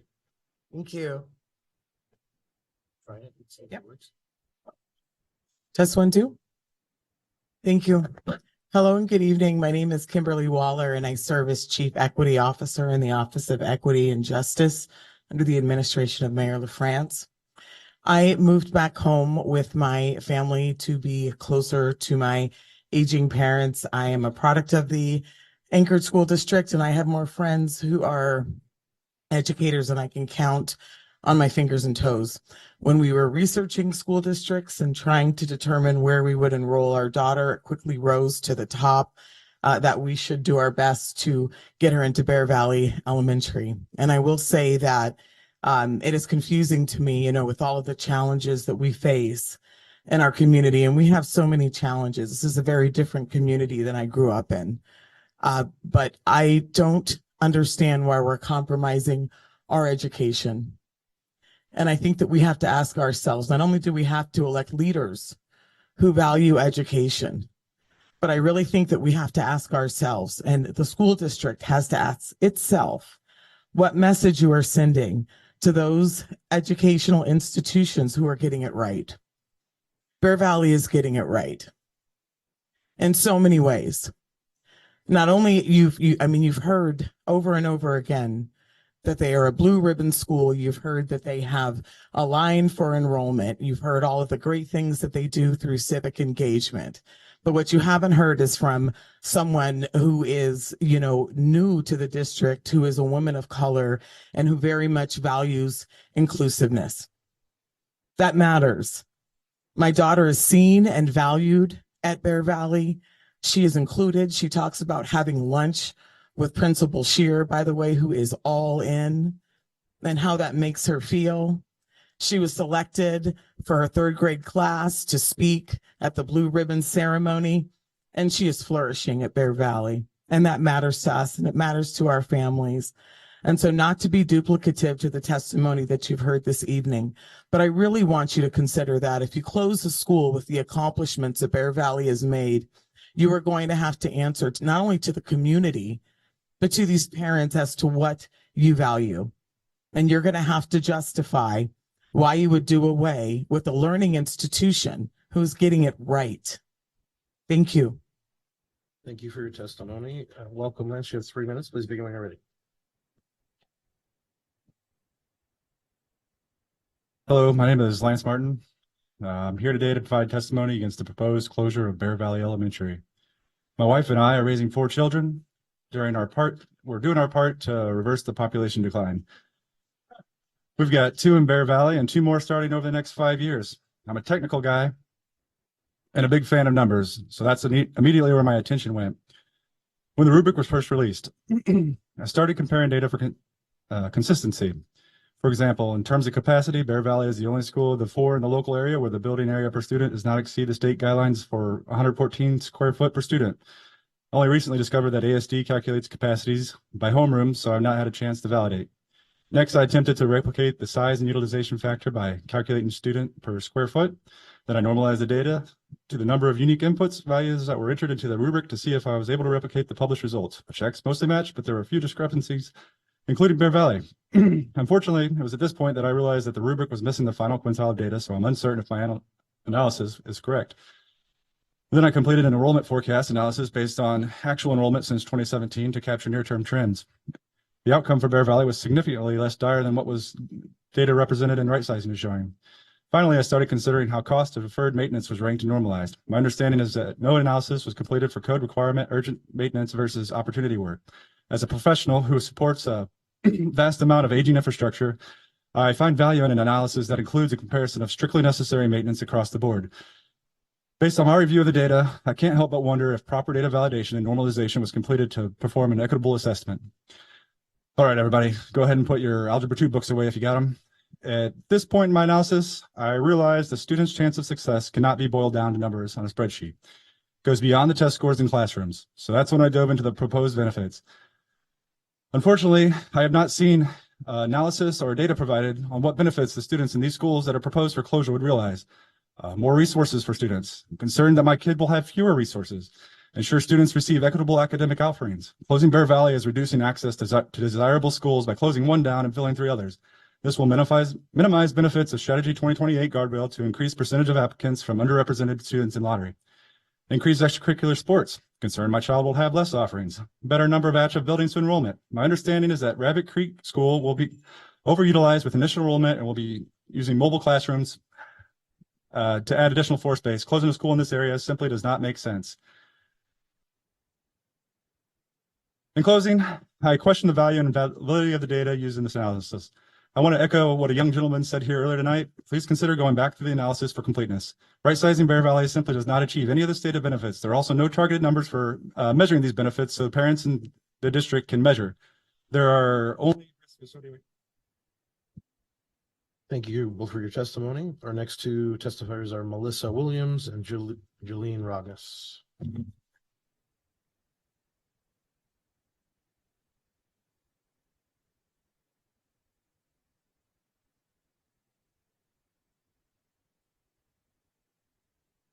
Welcome. You have 3 minutes. Please begin when you're ready. Good evening. I stand before you today to speak about the potential closure of Tudor Elementary and why it should be removed from consideration. We at Tudor are not just resisting a school closure. We are resisting the disintegration of our community. You might ask why we should care about a school labeled as underutilized. Why do people fight for small, underfunded schools that some claim are past their prime? I ask you to consider the story of the 2015 hunger strike at Dyett High School in South Chicago. The city had written off Dyett as a failing and crumbling institution. For 34 days, the community fasted in front of their school, demanding change, and they won. Their fight transformed their school, and in doing so, it enriched their neighborhood. They weren't just fighting for a building, they were fighting for the very fabric of their community. This same spirit, this same fight for what matters, echoes in Tudor today. We believe education is more than numbers. It's a dynamic experience shaped by teachers' insights, community involvement, and support networks that grow around a school, all of which are just as vital to student success. Yet these voices are often overshadowed by algorithms and models that attempt to measure a school's worth. Tudor, like many schools, has endured decades of underfunding, neglect, and policies that perpetuate inequities. Instead of addressing these root causes, it's easier to just close our doors than to offer support through these challenges. And that is what I have gathered through these right-sizing meetings, that it is simply easier for the school district to close our school than to support our public Montessori program within it. We know that teachers are in short supply, but instead of investing in the training and resources promised for our Montessori program, the district proposes closing Tudor and claiming that children will have better opportunities elsewhere.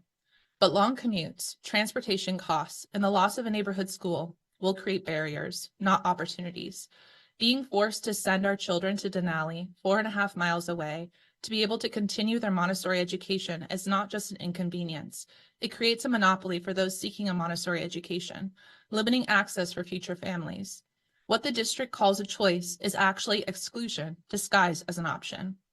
We are fighting for Tudor because, just like Dyett in Chicago, closing this school would mean the dissolution of our community. But we believe there are alternatives, ways to support our school, retain teachers, and ensure stability for our children. Tudor is not just numbers in a matrix. It's a home, a place of care, and a space where generations of families have come together. Tudor should be supported for its place in our community, not erased from it. Thank you. Thank you for your testimony. Our next two testifiers are Lindsay Garrod and Christina Pohl.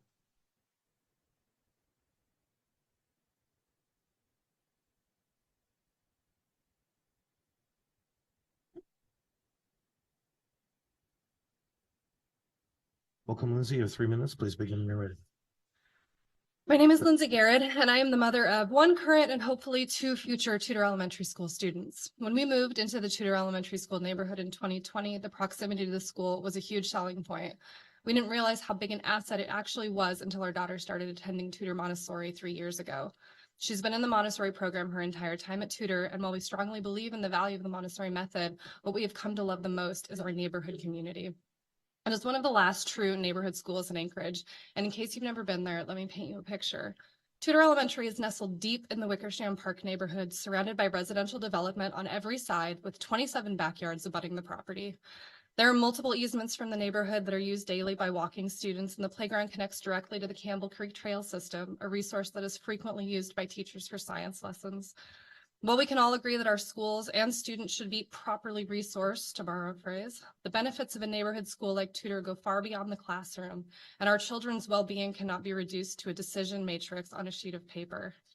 After countless afternoons spent on the playground letting our kids get out their afternoon jitters, we've developed an extensive network of neighborhood and Montessori parents that are the proverbial village.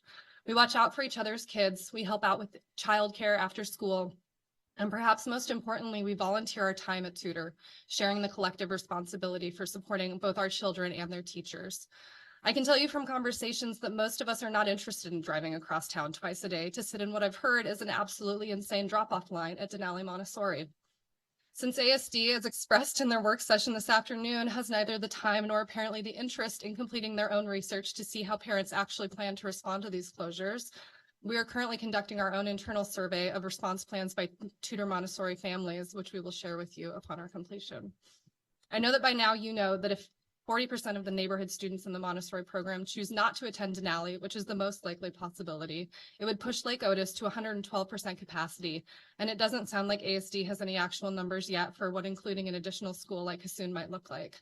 I have a hard time understanding how sending our children from one supposedly under-resourced school to a different newly overcrowded and under-resourced school is going to fix any of the problems facing either ASD or our children. Additionally, I would argue that ASD's understanding of what a well-resourced school looks like is flawed. And getting rid of this neighborhood school entirely or replacing it with a school that our children cannot attend, ASD is throwing away valuable parental commitment and resources. ASD will remain strapped for teachers in the coming years, but what we have in spades at Tudor Elementary is parental commitment. We have parents that volunteer numerous times a week, and studies have shown the significant positive value of having parents involved in elementary school classrooms. These studies demonstrate that increased parental engagement leads to improved academic behavior, better student behavior, and increased school attendance. ASD's stated goal of this whole exercise is increased student academic outcomes, and I have a hard time believing at the rate we're going with this process that we are going to achieve any of that by closing Tudor Elementary. Thank you for your testimony and welcome, Christina. You have 3 minutes. You can begin when you're ready. My name is Chrissy Pohl. Good evening. I'm the mother of a third grader at Bear Valley Elementary and also have a 4-year-old that will be starting kindergarten in the fall. I'm speaking as an alum of the Anchorage School District. I attended Chugach Optional, then Bear Valley Elementary, Hanchu, and Service. To begin with, I recognize the hard work that the school district administration has put into revisioning the ASD. It is never easy to make hard choices, but I think some vital things were missed due to flaws and a lack of transparency in the process, not to mention the accelerated timeline for such deeply consequential decisions. I'm very concerned that the process is being rushed and that not all elements of the decision are being considered. For one, I've learned that before and after school care was not considered a utilization parameter. Bear Valley's Community Association has been a lifesaver for our family with 2 working parents. To avoid being duplicative, a lot of people have talked about BBCA tonight. I'll sort of move on from that point and talk about some others. But I will say that we utilize the before and after school program, in-service days, holidays care, ASD care, and the summer camp program. When we were deciding on elementary schools in spring 2021, COVID was still driving our decisions. We did navigate the lottery process, which is like a whole thing for incoming ASD families. We got into charter schools. We specifically got into Rokel-Schuler and Chugach, but we ultimately turned down those lottery spots because they lacked at the time any reliable or consistent school care at the time. And we ultimately wanted to support the model of a neighborhood school program. Additionally, charter and immersion schools aren't a great fit for every kid. We all know that. And they weren't the right fit for our oldest. We live over a half-mile away from our bus stop on an unlit street without sidewalks that is often some of the last to be plowed. Having our kid get on the bus without us in the morning doesn't feel like a safe option, and ASD hasn't been able to accommodate a bus coming into our cul-de-sac where we live. The circumstance is not unusual for our schools or other non-walking schools in the district. Before and after school care is critical for his safety and our jobs. I'd like assurance that in recommending closure of Bear Valley, the school board has considered childcare options in a town that is already struggling with the childcare crisis. This is fully within the purview of the strategic planning and community considerations that we expect and hope the school board is evaluating. But this isn't just about Bear Valley or Tudor or Wonder Park, all of which are recommended closures that surprised me. Furthermore, I'm concerned about what I see as a lack of a unilateral or democratic process for this decision or for the recommendation. I saw a survey, but I saw no evidence of a long-term plan. Large parts of the information that were originally important after the survey are now not important.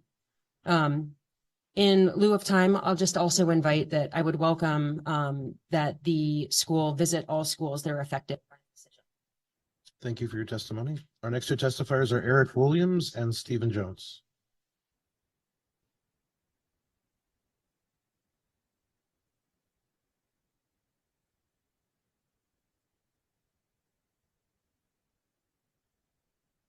Welcome, Eric. You have 3 minutes. Please begin when you're ready.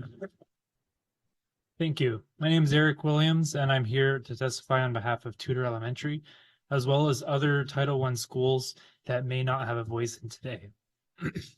There are a myriad of reasons to be here advocating to keep our schools open. However, the root cause of this right-sizing initiative seems to be money.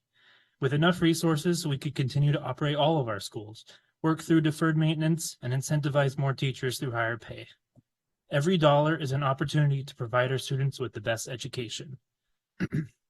Unfortunately, the state government has failed to raise the BSA and enrollment has been falling, so there is less money for ASD to work with. And because money is so limited, we need to make sure every dollar is getting the best value it can get for our children. Therefore, I'd like to see a full accounting of the financial benefits and costs of as many options as possible for these children. But education is more than just budgets. Other large factors in student outcomes are parental involvement, attendance, extracurriculars, and peer influence. All of these factors are improved by equitable access to neighborhood schools.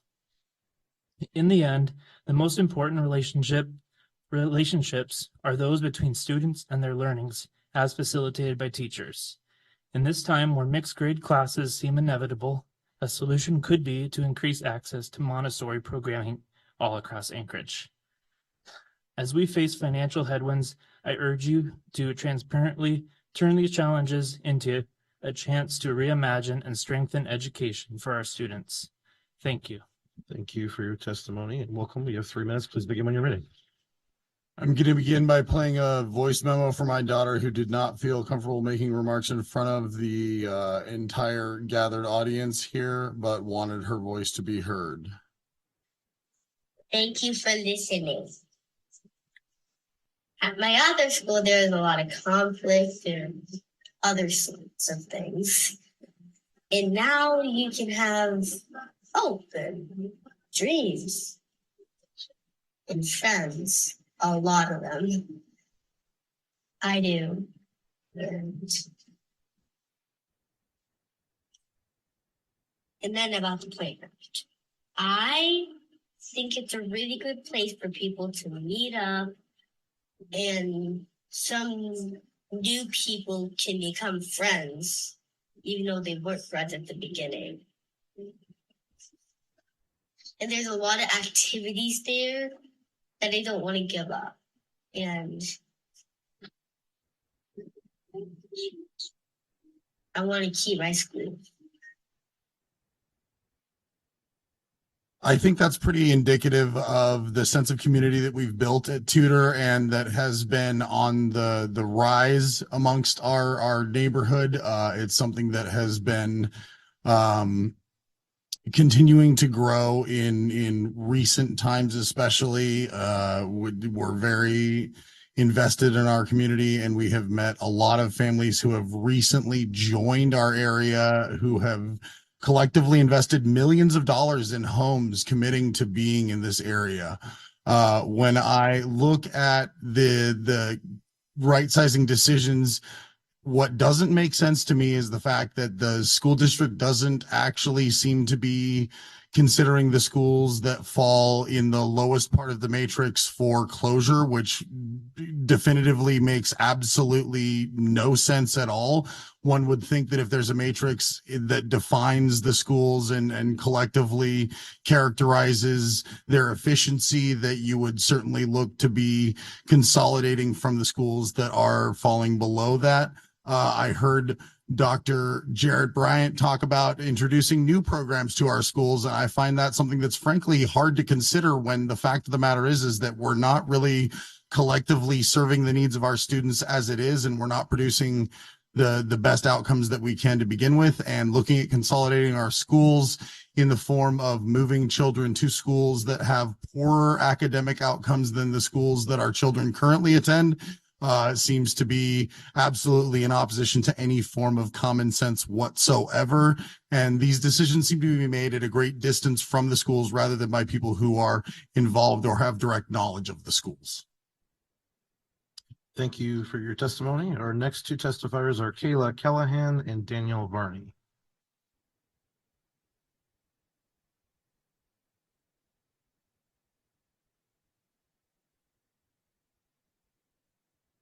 Welcome. You have 3 minutes. Please begin when you're ready.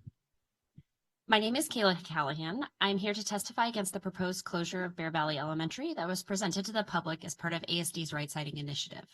As a parent of one current Bear Valley Cub and one future Bear Valley Cub next fall, our family is deeply saddened and disappointed in the district's proposal. Bear Valley Elementary is a cornerstone for the community of Bear Valley as well as the larger ASD community.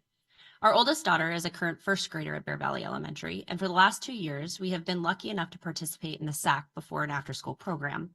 This program is an elite childcare program that focuses on the social, emotional, and academic well-being of its students. Our daughter has enjoyed a wide variety of activities, including outdoor free play, structured learning games in the gym, hands-on art projects, cooking classes, and a variety of STEM activities. The program employs a consistent and caring staff that takes the time to get to know, care for, and encourage each of its 118 students. Each staff member knows her by name and greets her each morning with a smile. I feel at ease when I leave her each morning knowing that she is cared for and safe. Should the board approve of the closure of Bear Valley Elementary, we would lose not only the education provided by the best performing elementary school in ASD, but we would also lose SAC.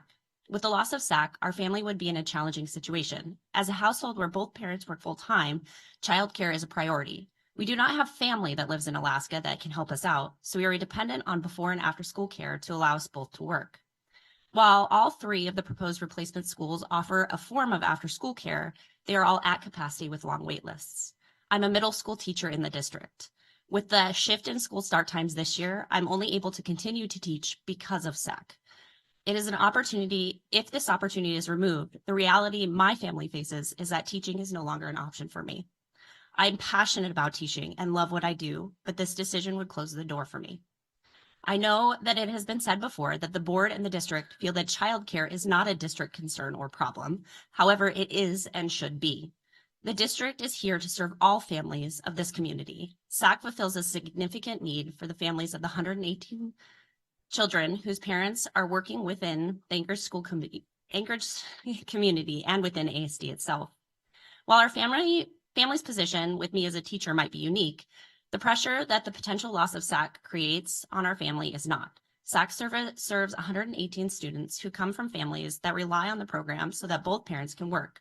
We know that there is a child care crisis in Anchorage, and by closing Bear Valley and ultimately the SAC program, the district would be adding to this. At the start of this meeting, there was comment about the learning gap in terms of early reading. One of the largest factors that contributes to the early success in and the closure of this learning gap is access to structured learning opportunities like preschool. SAC at Bear Valley has a budding preschool program. However, closing Bear Valley would eliminate this opportunity and go directly against what the district and this board has indicated as an ASD priority. Thank you for your time. Thank you for your testimony, and welcome, Danielle. You have 3 minutes. You can begin when you're ready. I'm a Tudor Thundercat parent. I'm a lifelong Alaskan and grew up in rural Alaska. While I've lived in the big city for many years, our family has found a tight-knit community at Tudor. We moved into our neighborhood 8 years ago as first-time homebuyers just before our son turned 1. In that time, we've seen our neighborhood grow and is a place we had dreamed our kids could grow up in. The picture that Lindsay had painted earlier is very accurate. Our neighborhood is buttressed by major roads, and it is one of the last community areas that's protected. My son is now in 3rd grade and walks to and from school nearly every day, as is the case for many of our students. We found incredible support at Tudor, and our son has made amazing progress socially and academically. If you look at the demographic map ASD presented during the community discussions, you'll see that nearly all of our enrollment is within 1 mile. Our Montessori program is mainly composed of neighborhood children. The proposed solution is to merge our Montessori program with Denali Montessori downtown and the neighborhood program to Lake Otis. Many of us cannot commute to Denali Montessori. That means we will be sent to Lake Otis and push their enrollment over the line. Now ASD is reevaluating and trying to figure out where our students will go. It seems to me, if they didn't consider the basic elements of our student population, how could they possibly come to the weighty conclusion of closing our school? I really like the math equation analogy presented earlier by a student. Show your work. I keep hearing how these decisions have not been easy to come by, and while I agree, I've not seen what other avenues or options the district has pursued outside of right sizing. Tudor is a Title I school, and right sizing research show that time and again low income, diverse populations are disproportionately affected and have adverse outcomes socially and academically. Right sizing Tudor is the wrong choice. I'm asking you please to consider closing Tudor Elementary. Thank you both for your testimony. Our next 2 testifiers are Carol Valbert and Rachel Walke.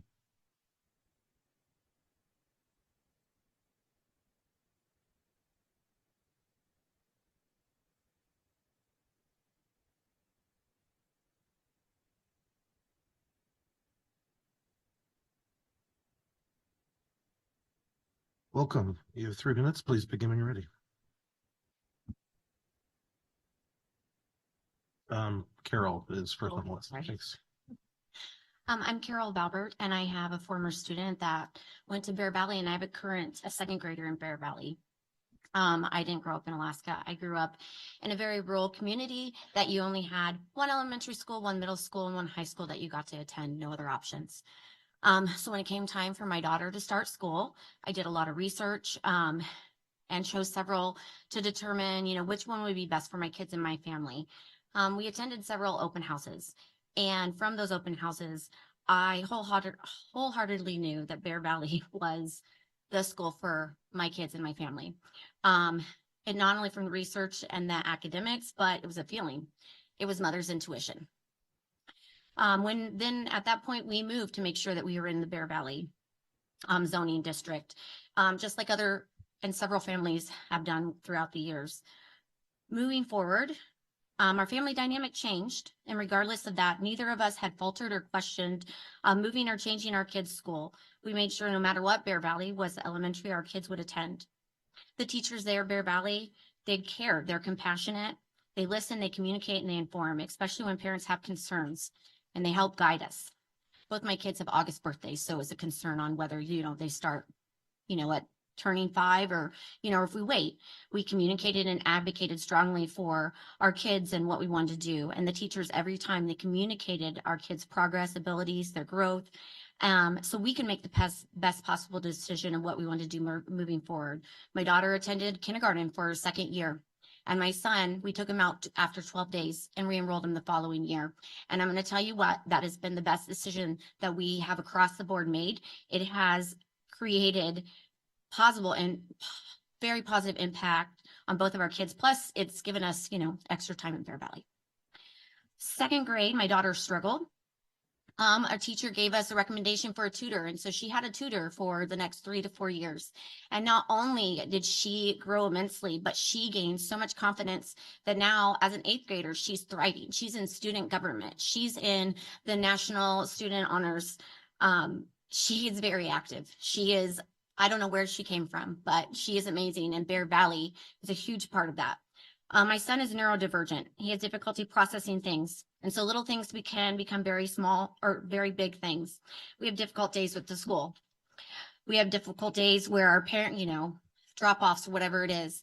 The teachers there, Miss Christie, Miss Bryan, Miss Shearer, are so helpful in helping him feel safe and feel that he's wanted. And never once have I felt judged or that my son would be treated differently. He's always met and with compassion and understanding, and always treated just like any other student, even on his bad and hard days.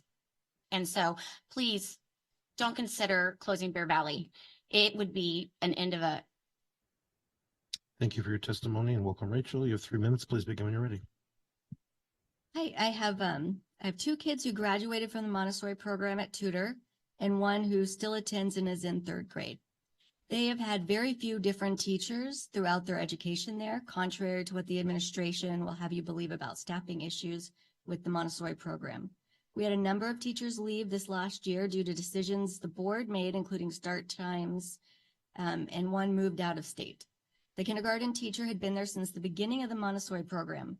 She left because of the commute from Eagle River. She's not a morning person, and she would have had to leave at 5 or 6 in the morning. One lower elementary teacher who had also been there since the beginning moved out of state. That's not a problem with the program. That's a life change.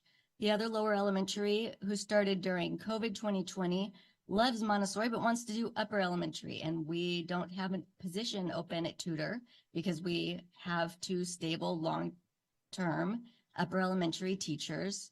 So she switched over to Denali. Our own program solved the problem of the long-term subs by having parents of the Montessori students step in. I'm not sure their long-term objectives, but I think they're doing quite well in the program right now. There is a Montessori teacher training this summer. This is something teachers have to go out of state to attend. And it's a big expense that Montessori PTA has to budget for every year. So to have it actually in Anchorage is a big thing. And it's going to help solve the staffing issues at Tudor for next year. The Montessori program does not tend to have a high turnover. This is a unique year, and it's not due to the Montessori program, and it's insulting that you would close an optional program due to a one-time problem. Optional and charter schools attract a highly involved parent group. When the Montessori program came to Tudor, they had one active member on their PTA. She did the fall carnival by herself, and it was the only event the school offered outside of school hours. Today, Tudor has a robust PTA made up of all Montessori parents, only Montessori parents. Tudor PTA brings the fall carnival, craft fair, movie nights, dance nights, parent education nights. This is fundraising for field trips for the entire school, not just the Montessori. We have choir club, theater club, battle of the books, end of the year parties, school events that bring up test scores and provide opportunities that Title I children don't have the option of receiving when school's choice is taken from their neighborhood schools. This is why my group petitioned the school district in the beginning to do a school within a school instead of a charter program, because I wanted to be able to have an active parent group help Title I children or whatever school we got put into to benefit from that. Anyways, my kids also learn to cross-country ski at Tudor. This school backs up to the Thank you for your testimony. We appreciate your comments. Our next two testifiers are Kyler Paulsine and Jenny Stars.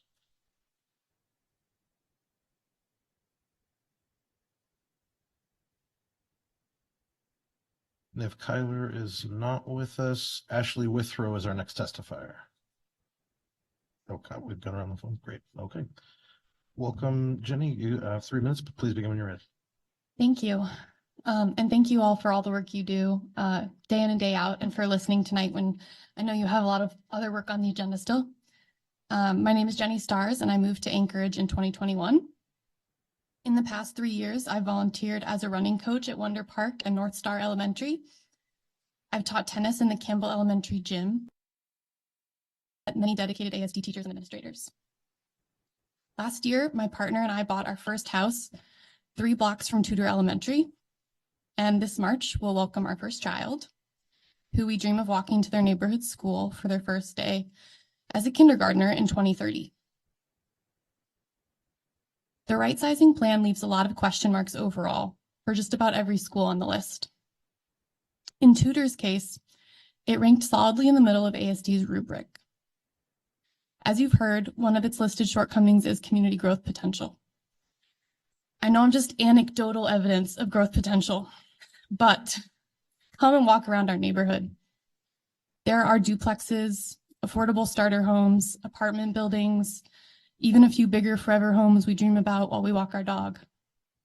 It's all close to Campbell Creek Trail and Waldron Park, a young family's dream. ASD plans to close Tudor and bus students to Lake Otis. As you've heard, that change will put it over capacity, potentially by a lot. And I understand that ASD is trying to solve a really tough problem, but I fear that it's creating many more. You've heard that some families might move to private and homeschooling options and further diminish ASD's funding. This plan could contribute to even higher teacher attrition than you've already seen if teachers are forced to deal with new schools and bigger class sizes. It could negatively impact student health and achievement due to more busing time.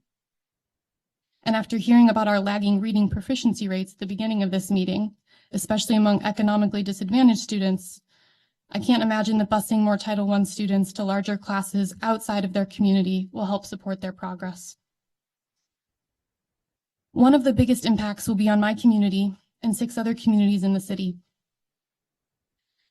There's plenty of national data on the benefits of a school to its local economy, residents, and neighborhood properties. But it boils down to this. You can't expect to attract and retain people to live and work in Anchorage without investing in communities and neighborhood schools. This plan might save the district a few million, but it will cost the city, the families who live here, and the students far more than that. I understand the difficult funding situation, but please consider directing ASD's efforts to other initiatives and reconsider the right sizing plan. Thank you. Thank you for your testimony. We'll move to Ashley Withrow online. You have 3 minutes. Welcome. Please begin when you're ready.